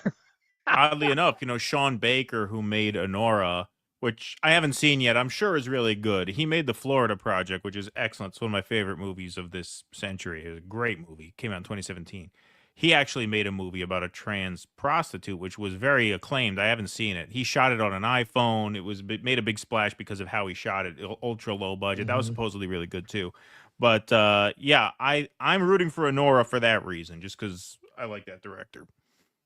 Okay, so let's take a look. This is part of what's really bizarre about this. This is not really a case where, oh, the plebs don't like it, but it's great. It's generally kind of disliked. Its Letterboxd score in comparison to every other movie on the list is 2.4, with Dune Part 2 at 4.4. On Rotten Tomatoes, well, predictably 16% among the public. We've seen that a lot before. But even among the critics, like you got this woke movie or perceived woke movie, as we'll see, it's actually very regressive, but okay, it's perceived as woke.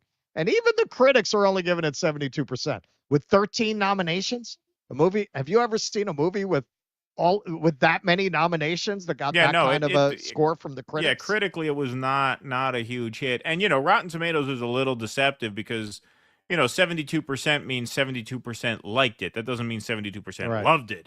Right, exactly. Exactly. It nudged into the fresh territory. Right. So beyond that, people in Mexico, this is why I say this is the perfect coda to the woke era. This movie was deeply offensive to the people it was supposed to be signaling allyship with. So much so that, as you can see here, we're not going to play the video, but you can look it up. Movie critics in Mexico parodied Emilia Perez, turning it into a racist portrayal of France instead. Because, of course, the filmmaker was French, shot it outside of Paris, used a mostly non-Spanish-speaking cast, and portrayed it as this, just hellhole of drug cartels. Glad. Emilia Perez is not good trans representation. For some reason, they had a problem with trans representation consisting of a murderous drug lord finding redemption in their transness. For some reason, they didn't find that a positive representation of the trans experience. And to make matters even worse, and this is really where I say it's the perfect summation of everything wrong with the idea that you got cis white heteronormativity here and everyone else is on the other side in a multicultural allyship with no conflicts amongst them, no racists amongst them, that somehow not being cis normative white people makes you automatically virtuous. Now, we've seen again and again where social media posts from people who fit that category come out revealing them as not what they're supposed to be, according to this idea. This was one of the worst cases. This was so bad, they couldn't even virtue signal by having the trans actor campaign in Hollywood for the Oscar. They had to bury her because these tweets came out. So this is the person who found them, Sarah Hagee. It's so insane that Carla Sofia Gascon still has these tweets up. Straight up, have never seen tweets this racist from someone actively campaigning to win an Academy Award. There are more than a dozen. So we're just going to look at a couple of the highlights. You'll get the idea. These are translated from the Spanish. Until we ban religions that go against European values and violate human rights, such as Islam, under the protection of freedom of worship, we will not end part of the huge problem we face. Faith manipulates those who cling to faith. Now, to be fair, she says Douglas Murray hacked her Twitter account. Yeah. So they're looking into that. Islam is becoming a hotbed of infection for humanity that urgently needs to be cured. Sorry, is it just my impression, or are there more and more Muslims in Spain? Every time I go to pick up my daughter from school, there are more women with their hair covered and their skirts down to their heels. Maybe next year, instead of English, we'll have to teach Arabic and a lamb. And then this one was, we had to actually block out a word. If you're curious, you can look it up, but it was a little too much. I truly believe that very few people ever cared about George Floyd, a drug addict and a hustler, but his death has served to highlight once again that there are those who still consider black people to be fill in the blank without rights. It's not the N-word, but it's almost as bad. It's not the N-word, but it's bad. So we didn't want to show it. Pretty bad. It's compared to an animal, let's just say. Right. And those who consider the police to be murderers, all wrong. Now, I got to say, it's pretty amazing that before deciding to hang their whole anti-Trump virtue signaling identity on this movie, nobody looked up the Twitter account of the actor. Like this has Right. happened so many times now that these kinds of things have blown up in their face because trans people, black people, brown people, green people, whoever, they're people with flaws. They're not just going to be virtuous because of what identity group they are. You can't just assume there's nothing like that out there, but they did apparently, and now they have to actually hide this. As far as I know, she's not even going to be at the Oscars. So pretty appropriate, I would argue. This is the Manson murder. What the Manson murders were to the 60s, the 13 nominations of Amelia Perez are the woke era. It's the end. It's the symbolic and literal end. Imagine it wins everything, just one after the other, after the other. Oh my God. Yeah. Well, that would be quite a cash bonanza for content creators. Oh who are yeah, that would they're currently pulling hard for it. up. Oh yeah, They're really hard up for cultural outrages. I'm sure to, they're lobbying for get it. clicks off. Yeah, They're lobbying for it. Yeah. Well, the movie that I found completely unwatchable was the one that swept all the big awards a couple of years ago. What was it called? The movie. What the hell is it? It had some weird name. Everything, Everywhere, All at Once. Okay, I watched like a half an Unwatchable. hour of that. Yeah, I made it like 20 minutes in. What is this? Horrible. Like absolute garbage, and that swept everything. But yeah, no, I think Honora's gonna win. That seems to be the favorite. We should do the Florida Project for a film night. It's a great movie. It's really just like about poverty and single mother raising kids in a sleazy hotel right outside of Disneyland or Disney World rather. It's great. So that'd be nice if he wins. And obviously, upbeat. It is a sad movie, but it's really, really well done. And obviously No Other Land, which is the Palestinian film nominated for documentary. We'll see if these Hollywood virtue signalers put their money where their mouths are and give that the award. It's won some big awards. My money says no. It has won awards like overseas. The question is, do the Hollywood elites give that an award? I can't imagine it either. Yeah. No. I'd be shocked. I would be shocked. In fact, I would wager, this is a theory, they gave all those nominations to Amelia Perez because they didn't have the balls to nominate that. Right. Yeah, exactly. I feel the same way. All right. We'll take some more super chats, and then we are going to close the lights on the stream and head over for Q&A. DoDissidents.com/Rumble takes you right over to this stream over on Rumble for the Q&A. We are also live on X and Twitch for those who do not get Rumble in their jurisdictions. Marianne Cummings in Aurora, Illinois, past Tuesday, progressive John Laish made it to the April 1st runoff election against Republican incumbent Mayor Richard Irvin. Fighting tax cuts for rich extractive companies is popular. Indeed. Howdy, fellas, says Michael Ewan, member for 7 months. Hope you're having a great weekend. Was wondering if YouTube members can get call-in access to the after show. Keep up the great work. You know what okay, so that is the only thing is we have no way to email you because we email the call-in links and things like that. So there's just no real way. Like the perks are different for the YouTube members because A, you're not on an email list, and B, we appreciate you being a member, but one of the reasons why we have memberships is to YouTube-proof the operation. So in case we ever get screwed by YouTube, we could still do the show. Like if all our members were YouTube members and the channel were to ever get censored and fucked up, then we'd be out of business. So we're saying move over to locals. Yes. So join on locals. Yeah, DoDissidents.locals.com.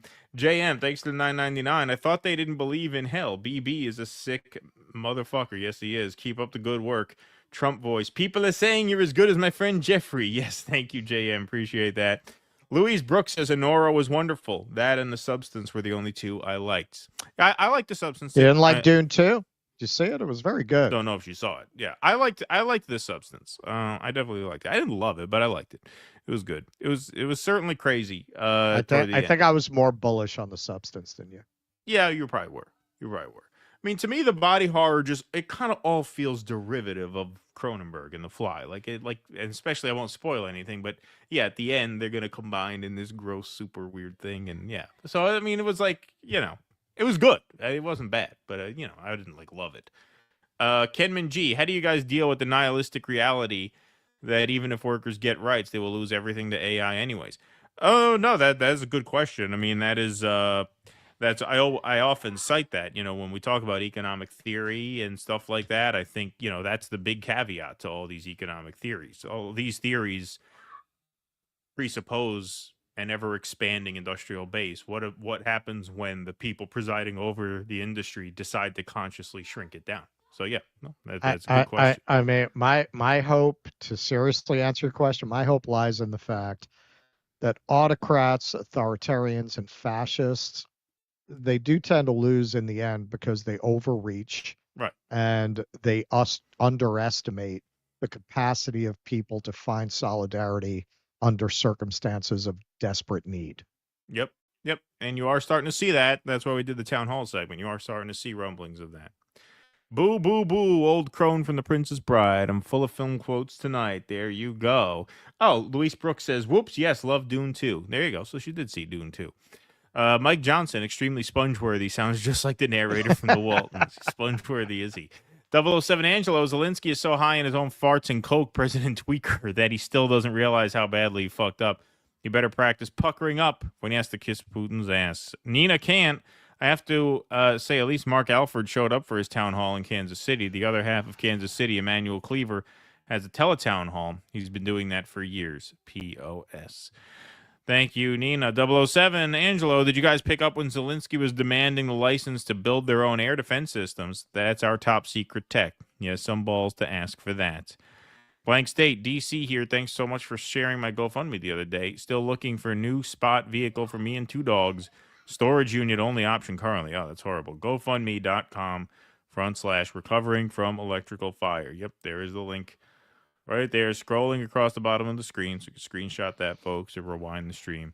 Best of luck to you, Blank State, pardon me. There, I'll let it scroll across the screen one more time while I put this up here. DoDissidents.com/Rumble. That is the link to follow us into the Q&A. So if you are a paid Locals member, a paid Substack, or a paid Patreon member, you can call in right now. We will take some phone calls in 5 minutes after a brief intermission.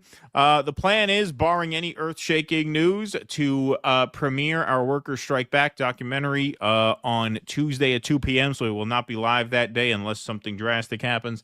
We'll be live again Thursday, 12 p.m. Eastern, back here on this channel. Plenty of content will drop between now and then, so make sure you're subscribed on both YouTube and Rumble. Smash that like button on the way out. Smash that subscribe button on the way out of YouTube, and head over to Rumble. What's that? Gene Hackman, David Johansen tribute on the intermission. That's right. Stick around for the intermission. Russell cut up a fresh intermission for you guys today. DoDissidents.com/Rumble. That gets you there. Until then, thank you very much for being here today. We'll see you in 5 minutes for the Q&A. Be safe and be well. Courage! Please clap.